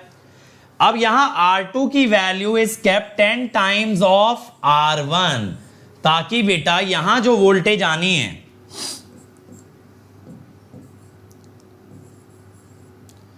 ये वोल्टेज ये है VG R2 bye R1 plus R2। तो R2 हाई रहेगा ना, तो VG का ज्यादा से ज्यादा पार्ट गेट तक पहुंचेगा। आप चाहते हो इसका ज्यादा से ज्यादा हिस्सा अप्लाइड रहे, उसके लिए R2 हाई रखा जाएगा। फिर दूसरा सर्किट, अब दूसरे सर्किट में हमने क्या किया बेटा? BJT की मदद से ना करंट बढ़ा लिया। आप जानते हो BJT का करंट गेन बीटा काफी हाई होता है, तो अगर करंट गेन हाई है तो you can increase the current that you are applying to the MOSFET. अगर बच्चों आपने करंट बढ़ा दिया तो ऑब्वियसली कम ड्यूरेशन में भी ट्रिगरिंग की जा सकती है। तो देखो यहां पे हमने नेगेटिव पल्स लगाई, नेगेटिव पल्स लगाई हमने PNP पे, तो जिसकी वजह से Q3 ऑन हो गया।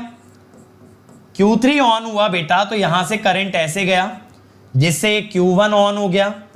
Q1 ऑन हो गया तो बेटा ये करंट गया आपका मॉसफेट में। सर ये Q2 क्या कर रहा है? बेटा Q2 का वही काम है, Q2 का वही काम है जो पहले R2 का था। Q2 is used to discharge CGS during turn off। आप कहेंगे सर नेगेटिव पल्स क्यों लगाई? बेटा नेगेटिव पल्स इसलिए लगाई क्योंकि Q3 था, ये Q3 था PNP ट्रांजिस्टर। अगर ये NPN होता तो आप पॉजिटिव लगाते, ये PNP है तो आपने क्या लगाया? नेगेटिव। अब ऐसे ही देखो यहां पे हमने क्या लगा दिया, इसे बोलते हैं ऑप्टो कपलर। क्या बोलते हैं? Opto coupler. सर ये ऑप्टो कपलर क्या चीज है? बेटा इस ट्रांजिस्टर को अब ना मैं पल्स देके डायरेक्टली ट्रिगर नहीं कर रहा, हम Q4 को ट्रिगर कर रहे हैं। Q4 is being triggered by light. Light की मदद से ट्रिगरिंग कर रहे हो आप, ठीक है, बाय मीन्स ऑफ लाइट। समझ रहे हो मेरी बात यहां तक भाई? लाइट की मदद से ट्रिगरिंग की। अब जैसे ही Q4 ऑन होगा ना बेटा, जैसे ही Q4 ऑन होगा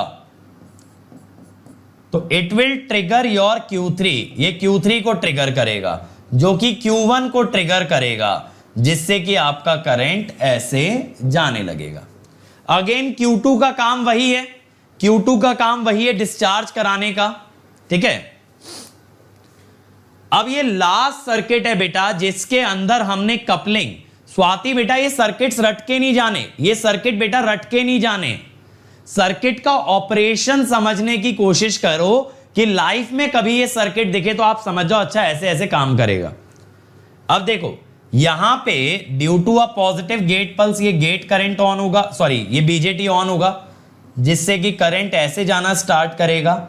अगर करंट यहां डॉट में एंटर किया तो यहां से लीव करेगा and then this current will be applied to MOSFET, it will get applied to MOSFET, ठीक है। ये बात क्लियर हो गई। अब इसके अंदर आपको क्या पता होना चाहिए कि ये डायोड D1 DF का क्या रूल है, व्हेन Q1 टर्न्स ऑफ, जब आप इस Q1 को बंद कर दोगे, भाई पल्स ही तो लगा रहे हो, यहां पे तो ऑफ हो जाएगा ना, अगर यहां पे ऑन किया भी तो इसके बाद ऑफ हो जाएगा। तो बेटा ट्रांसफॉर्मर करंट एकदम से जीरो नहीं हो सकता, ट्रांसफॉर्मर करंट और flux can not be made zero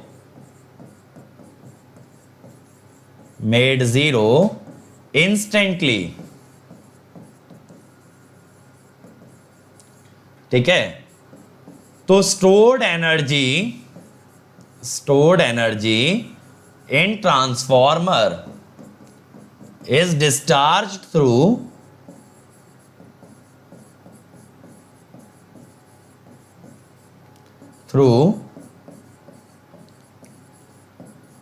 DF and R3, ठीक है।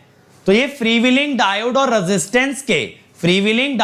रेजिस्टेंस की मदद से पूरी स्टोर्ड एनर्जी डिसिपेट करा देंगे। बिल्कुल गुरजीत, ये पल्स ट्रांसफॉर्मर है बेटा 1:1 का, बिल्कुल सही बात है, 1:1 का है।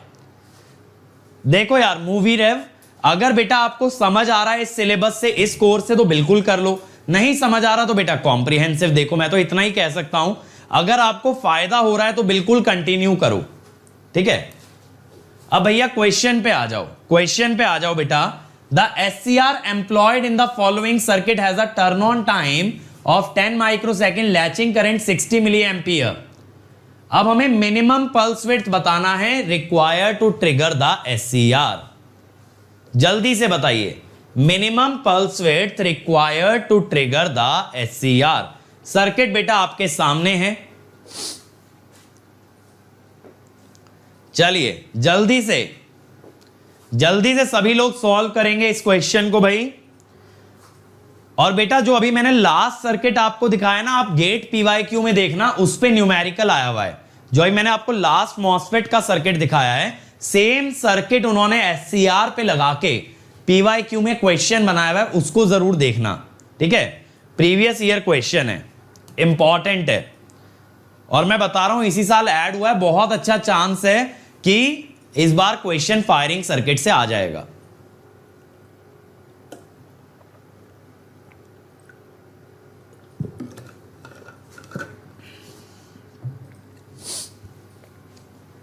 गुरजीत बेटा समझ आ रहा है तो नहीं देखना पड़ेगा, यही तो कह रहा हूं, समझ आ रहा है तो कॉम्प्रिहेंसिव मत देखो, और अगर यहां से क्वेश्चन नहीं बन पा रहे तो देखना पड़ेगा। तो बेटा ये आपके ऊपर है कि आप कितना ग्रैस्प कर पा रहे हो। जल्दी से बताओ भाई, इतना टाइम तो नहीं लगना चाहिए बेटा लैचिंग करंट के सवाल में। और मैं बच्चों आपको बता दूं, आज 3 बजे स्पेशल क्लास में मैं मैराथन लेने वाला हूं Z ट्रांसफॉर्म का, और आज शाम को 6 बजे होने वाला है गेट का महासंग्राम कॉम्बैट का सेकेंड पार्ट, 6 बजे आज शाम को अनअकैडमी लर्निंग ऐप पे। तो आप सभी लोग अनअकैडमी ऐप डाउनलोड करके कॉम्बैट में एनरोल करेंगे और वहां पे कोड यूज करेंगे अंकित ESE। गुरजीत यहां पे क्वेश्चन लगाने के बाद बेटा घर पे ट्राई करना एक बार मेरे समझाने के बाद, अगर बन रहे हैं तो सही है, जरूरी नहीं कि मेरी क्लास में ही बन जाए सवाल। चलो ये वाला मैं कराता हूं। देखो इस तरह के क्वेश्चंस में क्या करना है, एससीआर को ना ऑन मान लेना है। इसने पूछा मिनिमम पल्स विड्थ, तो मिनिमम पल्स विड्थ का मतलब होता है टाइम एट विच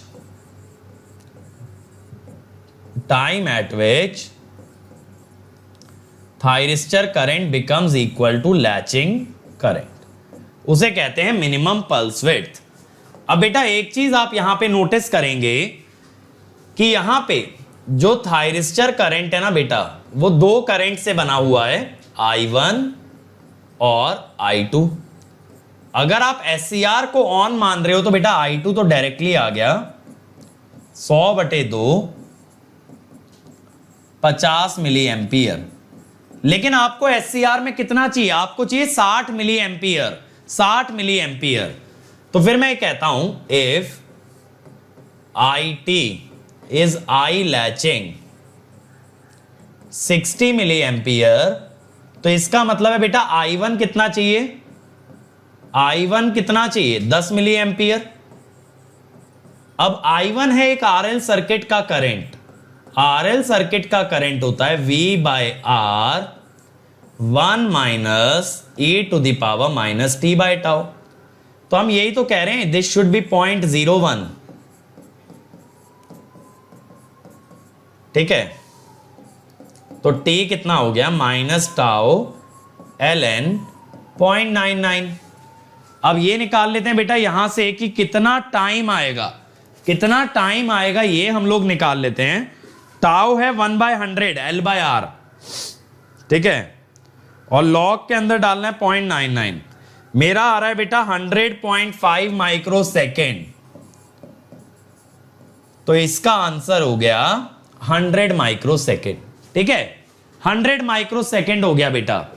ये बात क्लियर हो गई।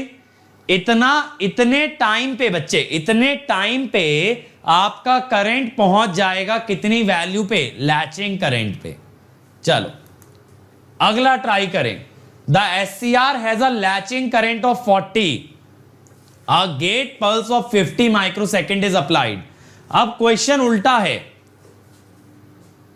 अंकित बेटा, हर क्वेश्चन की ना टेक्निक सीखते जाओ। पावर इलेक्ट्रॉनिक्स के अंदर 10 में से एक सवाल नया आएगा, समझ रहे हो, 10 में से एक सवाल नया आएगा। 90% क्वेश्चन फिक्स पैटर्न पे होते हैं।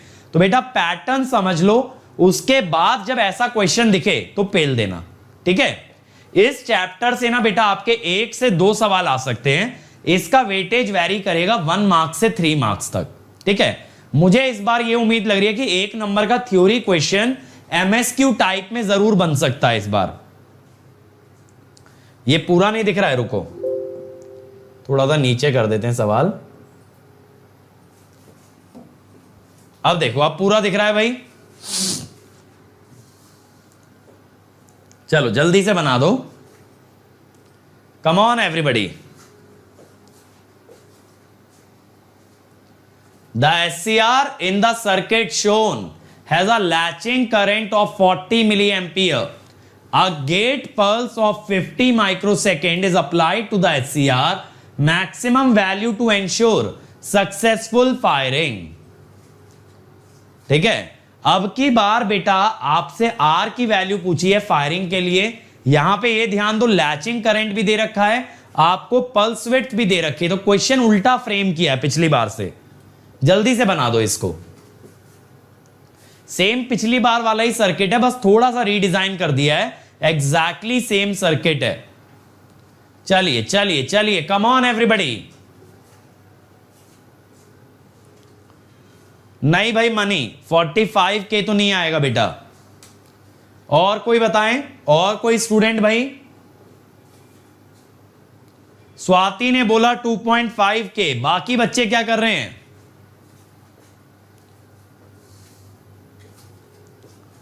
बाकी लोग भी भाई जल्दी। अमन 6060.833। देखते हैं यार। देखो आप SCR को ऑन मानोगे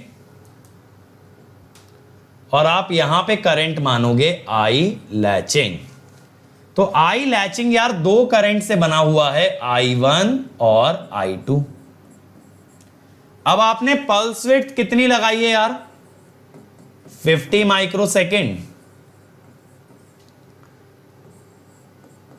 आई latching is I1 plus I2। I1 कितना है यार, RL सर्किट है अगेन 100/500। अब आप इसको पल्स विड्थ वाले टाइम पे निकाल सकते हो ना यार। टाइम कितना है, 50 माइक्रोसेकेंड। और टाउ कितना है यार, L/R, तो उल्टा करोगे तो R/L।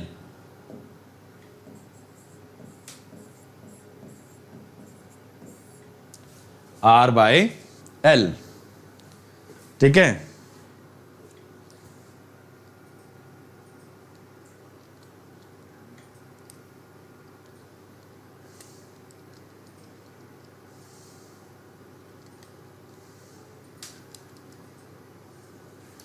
ये आया यार 23.5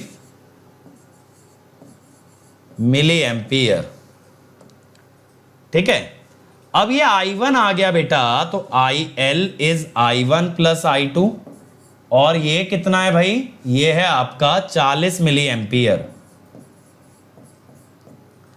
तो यहां से I2 कितना हो गया, 16.5 मिली एम्पियर। अब मुझे ये लग रहा है कि स्वाति ने इस बार जो आंसर दिया है ना, वो मेरे प्रीवियस सेशन से रटा हुआ आंसर दे दिया है।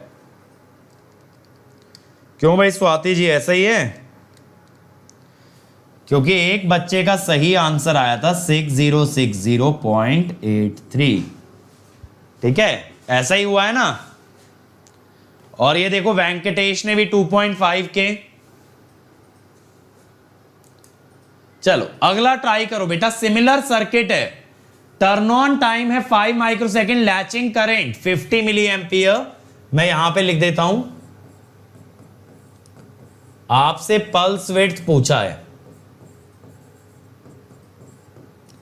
पल्स विड्थ पूछा है, लैचिंग करंट दिया है 50 मिली एम्पियर। चलो चलो चलो, कम on everybody.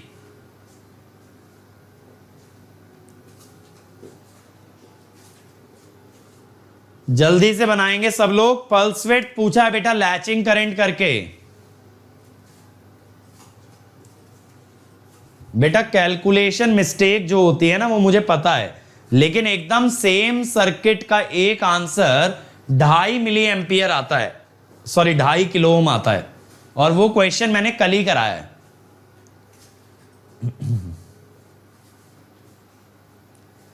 Thank you Sachin, if you enjoyed the marathon. कल से बेटा रेक्टिफायर स्टार्ट कर रहे हैं, आज इस टॉपिक पे फुल स्टॉप लगाना है। जल्दी से बना दो सवाल, ज्यादा टाइम नहीं बचा है अपने पास। चलो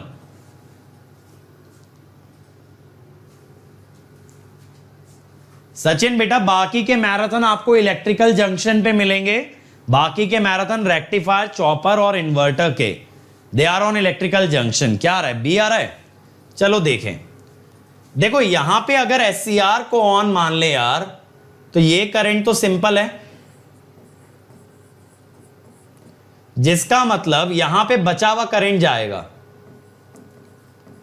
50 मिली एम्पियर में से बचा हुआ करंट यहां जाएगा 30 मिली एम्पियर। अब टाइम ही तो चाहिए। आप RL सर्किट की इक्वेशन लगाओ, 100/20। पिछली बार में ना मैराथन में बच्चों की शिकायत रह गई थी कि सर लैचिंग करंट के सवाल नहीं आए, तो इस बार मैंने पेल के करा दिए आपको सवाल, ठीक है भाई। अब ये मत कहना कि सर ने क्वेश्चन नहीं कराए। वो अलग बात है कि तुम लोग क्वेश्चन करने में इंटरेस्टेड नहीं रहते हो, बट फिर भी हम तो कराते ही हैं भाई। ये आ रहा है 150.45 माइक्रोसेकेंड। तो क्लोजेस्ट ऑप्शन क्या है, यही है 150 माइक्रोसेकेंड, ठीक है। चलो अगला भाई, the latching current of thyristor is 4 milli ampere. Inductive circuit में 4 माइक्रोसेकंड टाइम लगता है उसे ऑन करने में, ठीक है, 4 माइक्रोसेकंड लगता है ऑन करने में।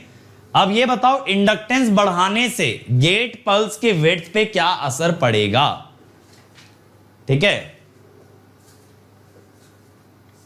चलिए जल्दी से बनाइए भाई, बहुत इजी है। इंडक्टेंस बढ़ा देने से गेट पल्स की विड्थ पे क्या असर पड़ेगा, कितनी गेट पल्स की विड्थ रिक्वायर्ड है, उस पे क्या इंपैक्ट आएगा अगर आप इंडक्टेंस बढ़ा दें। अरे बहुत इजी क्वेश्चन है यार। श्रव्या, रजनीश, 2 बच्चों ने आंसर दे दिया, बाकी लोग क्या कर रहे हैं भाई, इतना टाइम लग रहा है प्रोसेस करने में। बिल्कुल आंसर इज ए। देखो क्या होगा, as inductance increases tau increases, so inductor takes more time to charge. Inductor आराम आराम से हौले हौले चार्ज होगा, ज्यादा टाइम लगेगा, तो therefore minimum pulse width increases. Minimum pulse width आपकी बढ़ जाती है, ठीक है। अब आ जाते हैं भाई प्रोटेक्शन ऑफ एससीआर पे, अब आ जाते हैं हम प्रोटेक्शन ऑफ एससीआर पे। तो देखो क्या क्या प्रोटेक्शन होती हैं। ओवर वोल्टेज प्रोटेक्शन ये किया जाता है by means of varistor, that is variable resistor, connected parallel to SCR, connected parallel to SCR, ठीक है।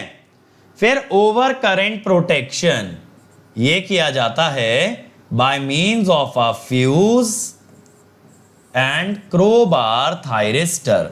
सर ये क्रोबार थायरिस्टर क्या होता है बेटा, ये क्रोबार थायरिस्टर एक शंट SCR होता है, ये एक SCR होता है connected parallel to supply, connected parallel to supply या सोर्स। ये क्या करेगा यार, ये सोर्स के पैरेलल में जो कनेक्टेड है कि इफ हाई करंट फ्लोज,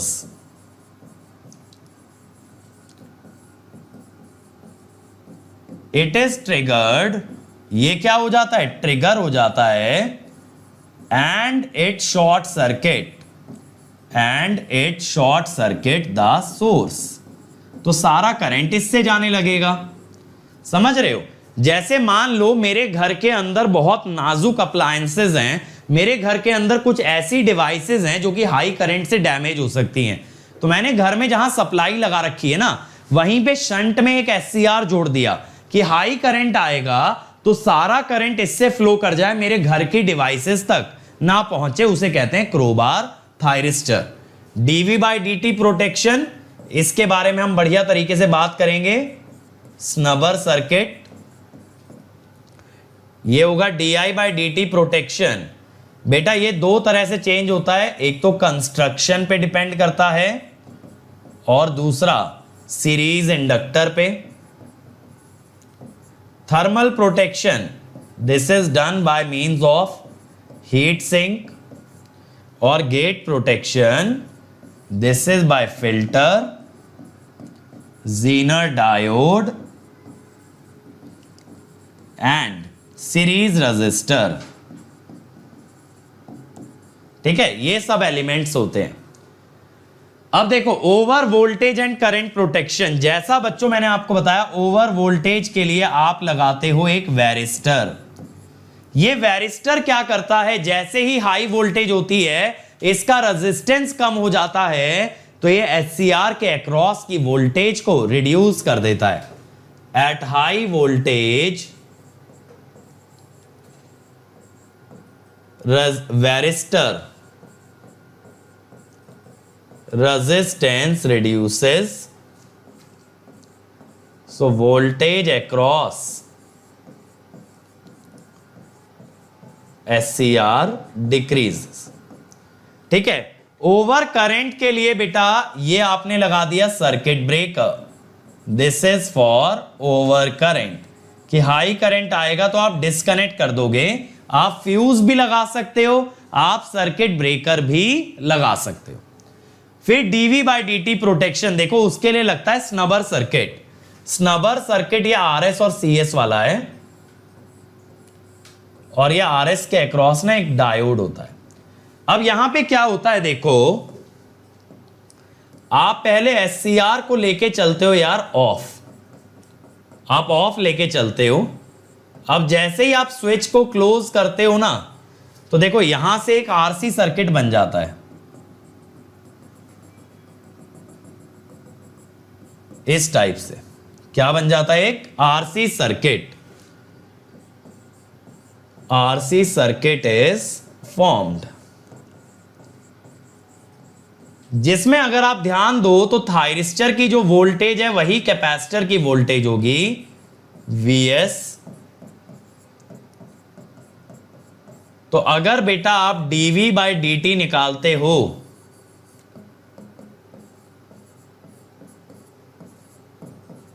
ये बनेगा। अगर मैं आपसे कहूं बेटा इसकी मैक्सिमम वैल्यू बता दो, तो आप कहोगे सर मैक्सिमम वैल्यू है Vs बाय टाउ या Vs बाय RL C। आइए मैं बताऊंगा C क्या है। This should be less than equal to dV by dt critical. जो dV बाई dt की क्रिटिकल, ठीक है, dV बाई dt की क्रिटिकल वैल्यू है उससे छोटा रहना चाहिए, ठीक है। dV बाई dt की क्रिटिकल वैल्यू से छोटा होना चाहिए। रामपाल प्लस बच्चों को कुछ भी अटेंड करने की जरूरत नहीं है, प्लस इज सफिशिएंट। बेटा लालच में मत आओ, ठीक है। अब ये C क्या है बेटा? ये स्नबर कैपेसिटेंस प्लस जंक्शन कैपेसिटेंस है।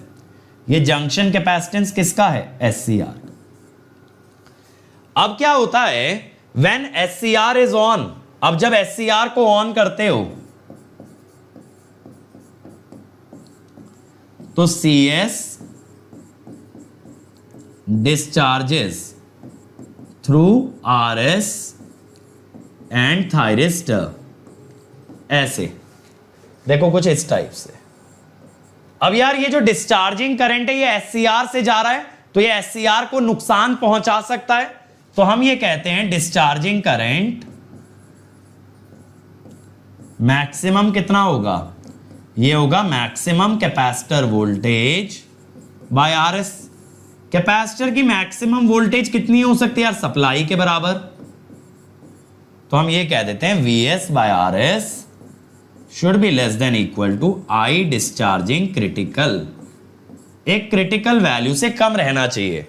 तो बेटा देखो यहां से आप निकालते हो, यहां से आप निकालते हो CS और यहां से आप निकालते हो RS। That is how we figure out the snubber circuit. Snubber circuit का आंसर इस टाइप से निकाला जाएगा। अब इसके बाद देखो DI बाई dt प्रोटेक्शन, तो हम क्या कह देते हैं? Series inductor limits the value of DI by dt through SCR। अब ये कैसे करोगे यार? आप SCR को ना ऑन मान लो, तो आप क्या कहोगे? इंडक्टर का करंट होगा V बाय R, तो DI बाय dt कितना होगा? V बाय R टाउ, ये हुआ। अब आप कहेंगे दिस शुड बी, या पहले इसका मैक्सिमम निकाल लो, DI बाय dt का मैक्सिमम वैल्यू, एक्सपोनेंशियल की मैक्सिमम वैल्यू 1 आएगी ना, नेगेटिव एक्सपोनेंशियल की, ये बना। This should be less than equal to DI by dt critical. एक क्रिटिकल वैल्यू या रेटेड वैल्यू से कम रहे तभी बेटा, तभी आपका SCR प्रोटेक्टेड रहेगा। हाई DI बाई dt से क्या होता है ना,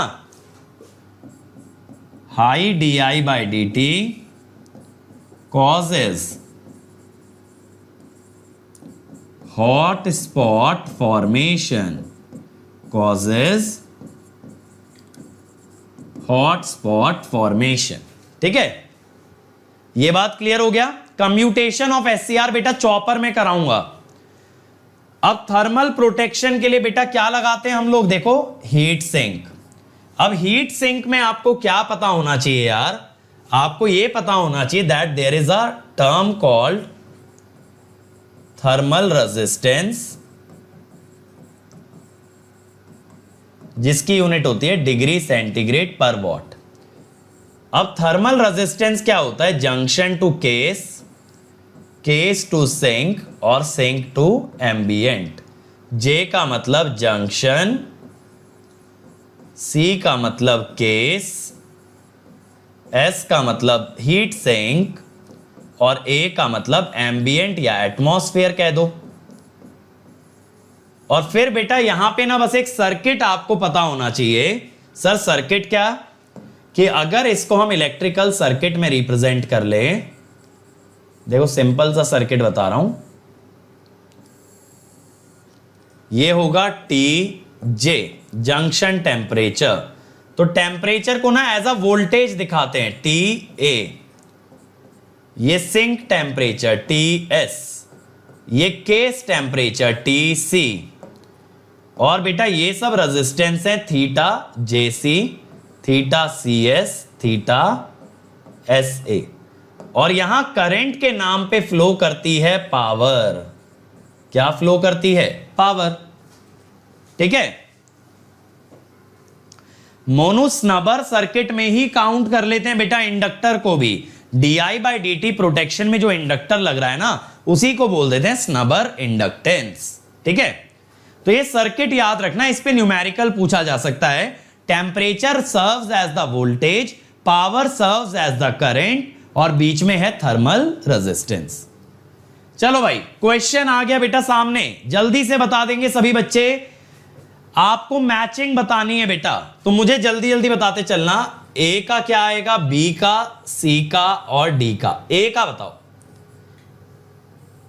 जल्दी से बताओ। di/dt लिमिट, di/dt लिमिट किससे रिलेट करोगे, जल्दी बताओ भाई। ए का, कम ऑन, आर, छोटू ने बता दिया आर।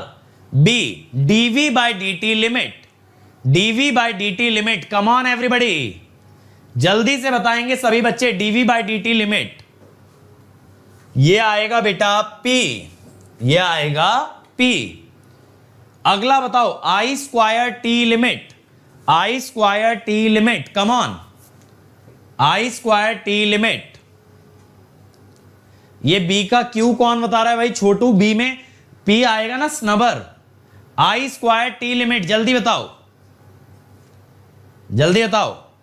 ये आएगा बेटा, ये आएगा S, और फिर junction temperature is heat sink, junction temperature is heat sink. ये I²T क्या होता है, देखो मैं बता देता हूं, जब यहां पे हम पढ़ ही रहे हैं।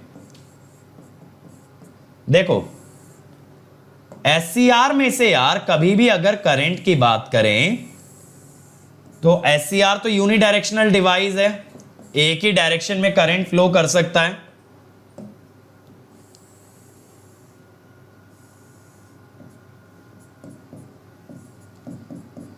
ठीक है, तो ये आधी साइकिल के लिए ही कंडक्ट करता है।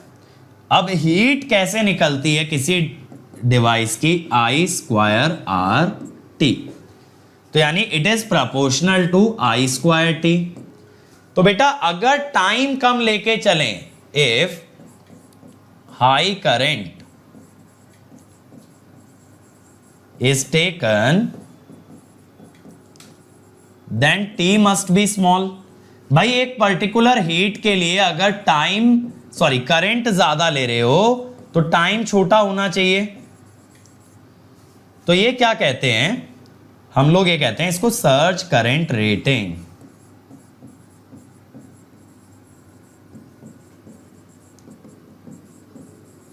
अब देखो सर्ज करंट रेटिंग का मतलब है जो हाई करंट छोटी ड्यूरेशन के लिए फ्लो कर पाए।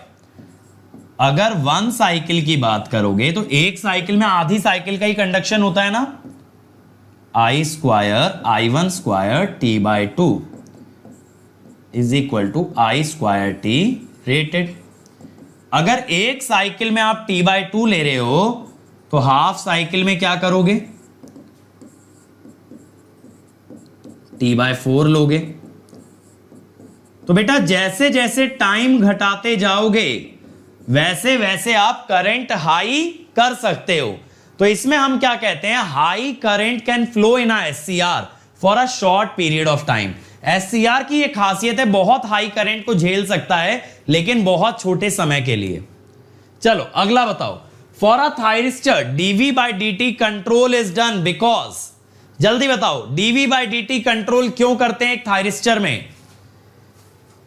ठीक है, ये I स्क्वायर टी रेटिंग वाला फंडा भी याद रखना, I स्क्वायर टी रेटिंग।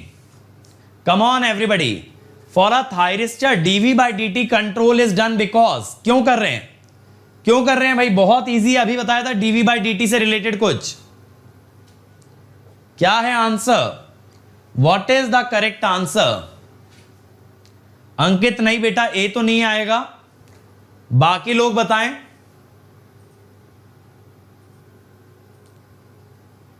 छोटू भी ए बता रहे हैं, अमन, श्रव्या, मोनू, रजनीश सी, सही जवाब।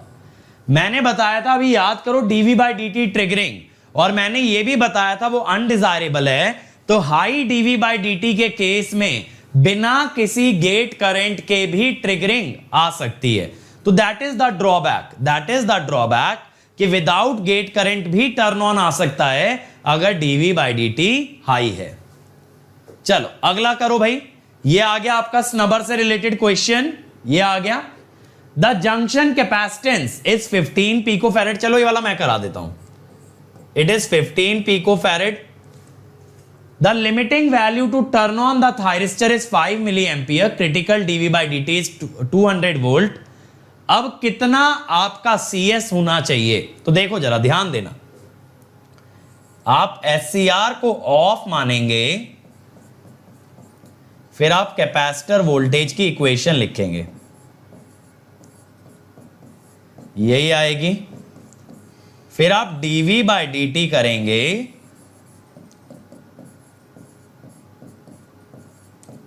फिर आप इसकी मैक्सिमम वैल्यू लेंगे,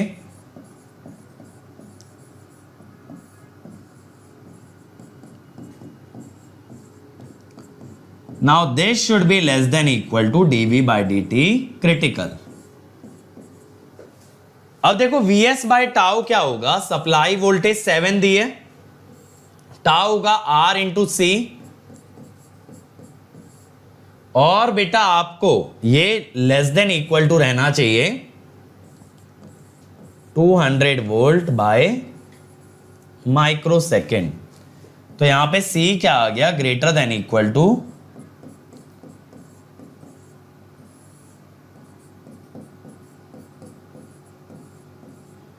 ये हो गया। ये बात क्लियर हुई, तो ये किसके ग्रेटर देन इक्वल टू आ गया, 7 नैनो 7 पीको। अगर यहां 1000 ले लें तो 35 पीको फैरेड, ठीक है, 35 पीको फैरेड। अब ये C क्या होता है, CS प्लस CJ। तो बेटा यहां से CJ कितना आ गया, क्योंकि CS कितना आ गया, क्योंकि CJ 15 दे रखा है ना, तो 20 pico farad. Answer is D, answer is D. समझ आया सब लोगों को, मैंने क्या किया, मैंने dV/dt सर्किट का निकाल लिया और गिवन वैल्यू से उसे छोटा कर दिया। चलो अगला देखें भाई, थर्मल प्रोटेक्शन का सवाल आ गया भाई। Next is your thermal protection, come on, ये तो आप सब लोग बना दोगे। जंक्शन टेम्परेचर दिया है, हीट सिंक का टेम्परेचर दिया है। अब हीट सिंक के टेम्परेचर को कम कर दिया, percentage rating increase in device rating. चलो कम ऑन, अगर हीट सिंक का टेम्परेचर कम कर दिया जाए कूलिंग की मदद से तो रेटिंग में कितना फर्क पड़ता है।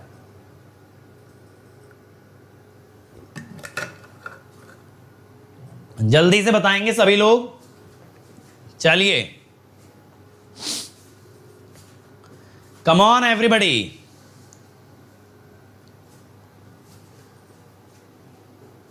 चलो चलो चलो, come on come on come on everyone.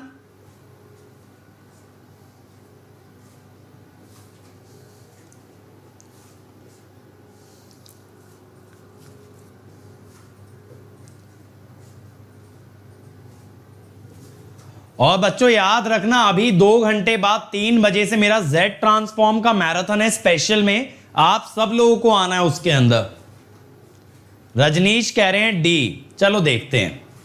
देखो यार, यहां पे ना पहले पावर निकाल लो। कैसे? Temperature difference minus total thermal resistance, ये कितना आएगा?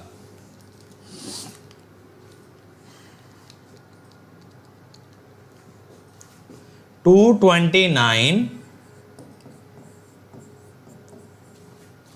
फिर दूसरे केस में इसने बोला कि आपने हीट सिंक का टेम्परेचर कर दिया 60, आपने कर दिया 60।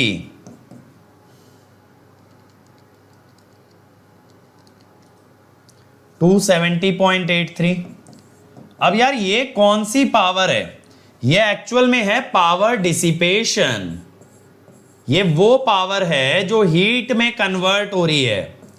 तो पावर डिसिपेशन तो यार आई स्क्वायर के प्रोपोर्शनल आती है। तो percentage increase in device rating is, और बच्चों मैंने आपको एक चीज और बताई है कि आज होने वाला है गेट का महासंग्राम, जहां आपको जीतने का मौका मिलेगा Apple laptop, Apple iPad, Apple AirPods और अमेजॉन वाउचर। तो उसके लिए 6 बजे अनअकैडमी ऐप पे होने वाला है कॉम्बैट। तो आप उस कॉम्बैट का हिस्सा बन सकते हो। अनअकैडमी ऐप डाउनलोड करना है और कॉम्बैट में एनरोल करते वक्त कोड लगा देना है Ankit ESE। Ankit ESE code की मदद से you will enrol into the combat. ठीक है?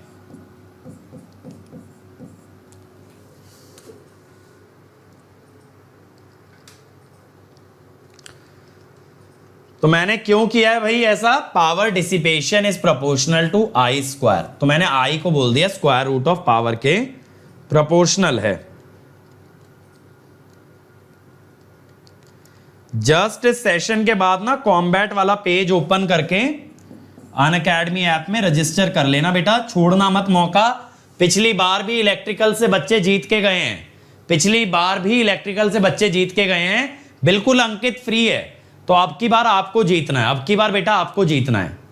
चलो अब बेटा लास्ट टॉपिक पे आ जाते हैं आज के, that is LC oscillator. LC oscillator में ना यार हमें इक्वेशन लिखना आना चाहिए। मान लो यहां मैंने आपको कैपेसिटर की इनिशियल वोल्टेज दे दी V0। अब ध्यान से समझना, आपके पास ना 3 ऑप्शन होते हैं। इक्वेशन लिखते टाइम आपके पास 3 ऑप्शन होते हैं। कौन कौन से सर? एक होता है cos ओमेगा नॉट टी, सुन लेना ध्यान से, 1 minus cos omega naught T. और तीसरा होता है साइन ओमेगा नॉट टी। अब ये cos ओमेगा नॉट टी कहां पे लगाओगे? जहां इनिशियल कंडीशन नॉन जीरो हो, स्टेडी स्टेट 0 हो। यहां इनिशियल कंडीशन 0 हो, स्टेडी स्टेट नॉन जीरो हो। और बेटा साइन वहां जहां इनिशियल कंडीशन भी 0, स्टेडी स्टेट भी 0। अब जैसे अब ये सर्किट ऑब्जर्व करो, अब जैसे ये सर्किट ऑब्जर्व करो बेटा, यहां पे आपका एट स्टेडी स्टेट आप कैपेसिटर को ओपन सर्किट कर लो, इंडक्टर को शॉर्ट सर्किट। तो VC आ गया VS नॉन जीरो और IL आ गया 0। तो देखो IL में कोई इनिशियल कंडीशन भी 0 है, IL का स्टेडी स्टेट भी 0 है, कैपेसिटर का स्टेडी स्टेट भी नॉन जीरो है और कैपेसिटर की इनिशियल कंडीशन भी नॉन जीरो है। तो पहले हम क्या करते हैं, पहले सिर्फ सप्लाई की मदद से बात करो। Supply as a steady state किस में जा रहा है, कैपेसिटर में। देखो ना कैपेसिटर का स्टेडी स्टेट है Vs, तो ये आ गया। अगर वोल्टेज में कॉस है तो करंट में बेटा साइन होगा, और वोल्टेज से करंट बनाने के लिए root C by L. Sir ये कैसे पता रूट सी बाय एल? बेटा पावर सिस्टम में पढ़ते हो root L by C impedance है, तो बेसिकली मैंने वोल्टेज को रूट एल बाय सी से डिवाइड कर दिया, या ये कह दो रूट सी बाय एल से मल्टीप्लाई कर दिया, ये बन गया। अब देखो दूसरा होगा, ये जो इनिशियल कंडीशन है इसकी वजह से कैपेसिटर की वोल्टेज बनेगी कॉस इनिशियल कंडीशन से।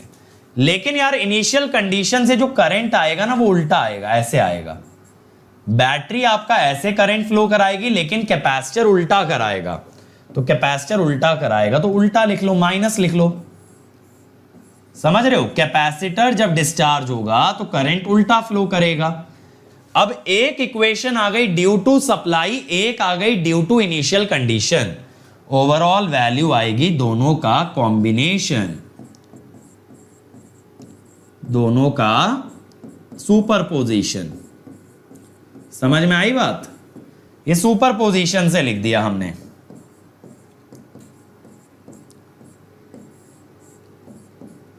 तो अगर आपको ये पता है ना साइन कॉस और 1 माइनस कॉस कहां लगता है, तो आप एक एक कंडीशन पे सुपरपोजिशन लगा के फाइनल इक्वेशन एडिशन से लिख दोगे।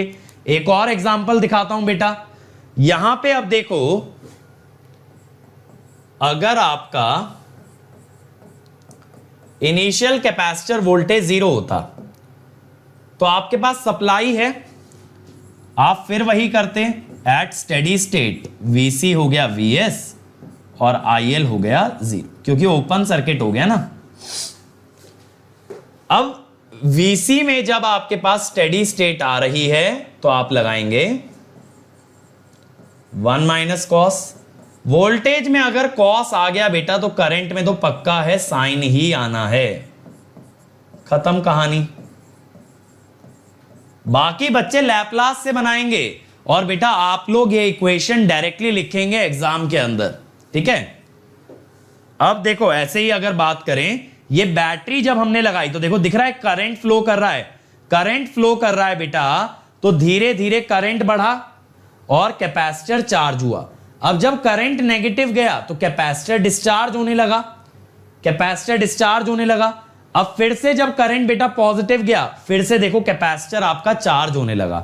तो करंट के अंदर कौन सा ग्राफ बन रहा है, साइन का, वोल्टेज के अंदर बन रहा है कोसाइन का। इस पे एक क्वेश्चन है भाई, जल्दी से रीड करेंगे सभी लोग, जल्दी से सब लोग रीड करेंगे। A LC combination with thyristor in the circuit is operated with no external voltage but initial current 250 ampere in the circuit। तो करंट एक्सटिंग्विश कब होगा? देखो मैं आपको ना इसका सर्किट ड्रॉ करके बता देता हूं ये क्या कहना चाहता है।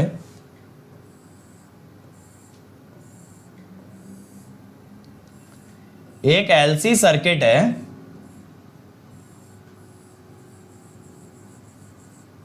Without any source.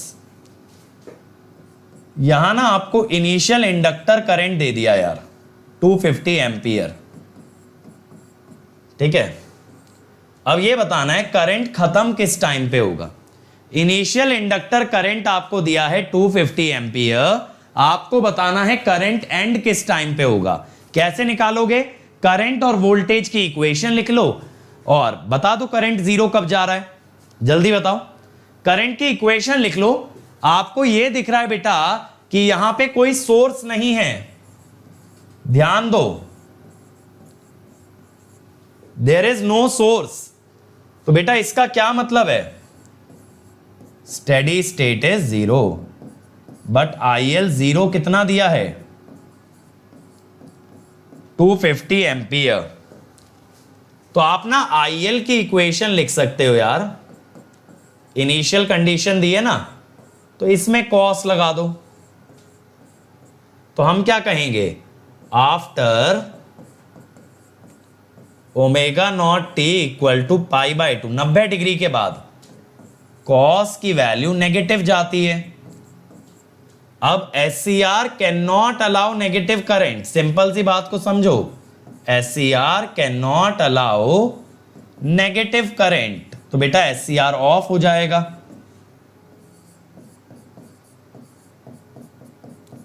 तो टाइम कितना आया,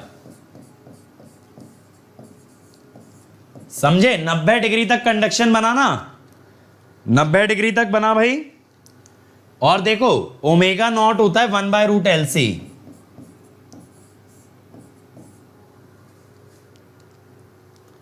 L और C कितना है 10 × 50 500,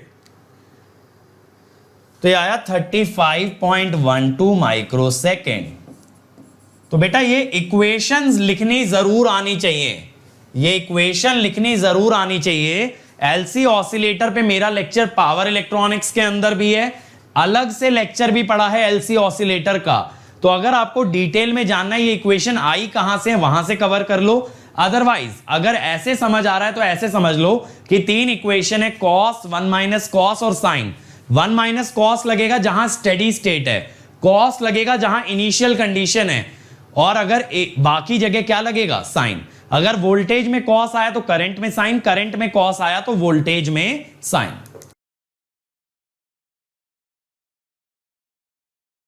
It's time to experience something glorious. Unacademy Combat. Compete, crack, conquer. A challenging gate contest engineered to give you an experience like none other. Where you put your knowledge to test. And battle it out with a test. To bring out the best in you, Unacademy Combat is the most competitive, gamified contest for gate till date, with the best of the questions by best educators. With detailed video solutions from top educators right after each contest. Combat live with peers to get real-time rankings and win big. Participate in every contest to improve your ratings. Challenging contests every fortnight or alternate Sunday. Live ranking after every question. Big rewards for top rankers. Your passion to crack gate deserves this. Your hard work towards your dream deserves this. Fuel your inner fire for the ultimate gate challenge. Unacademy Combat. Register now.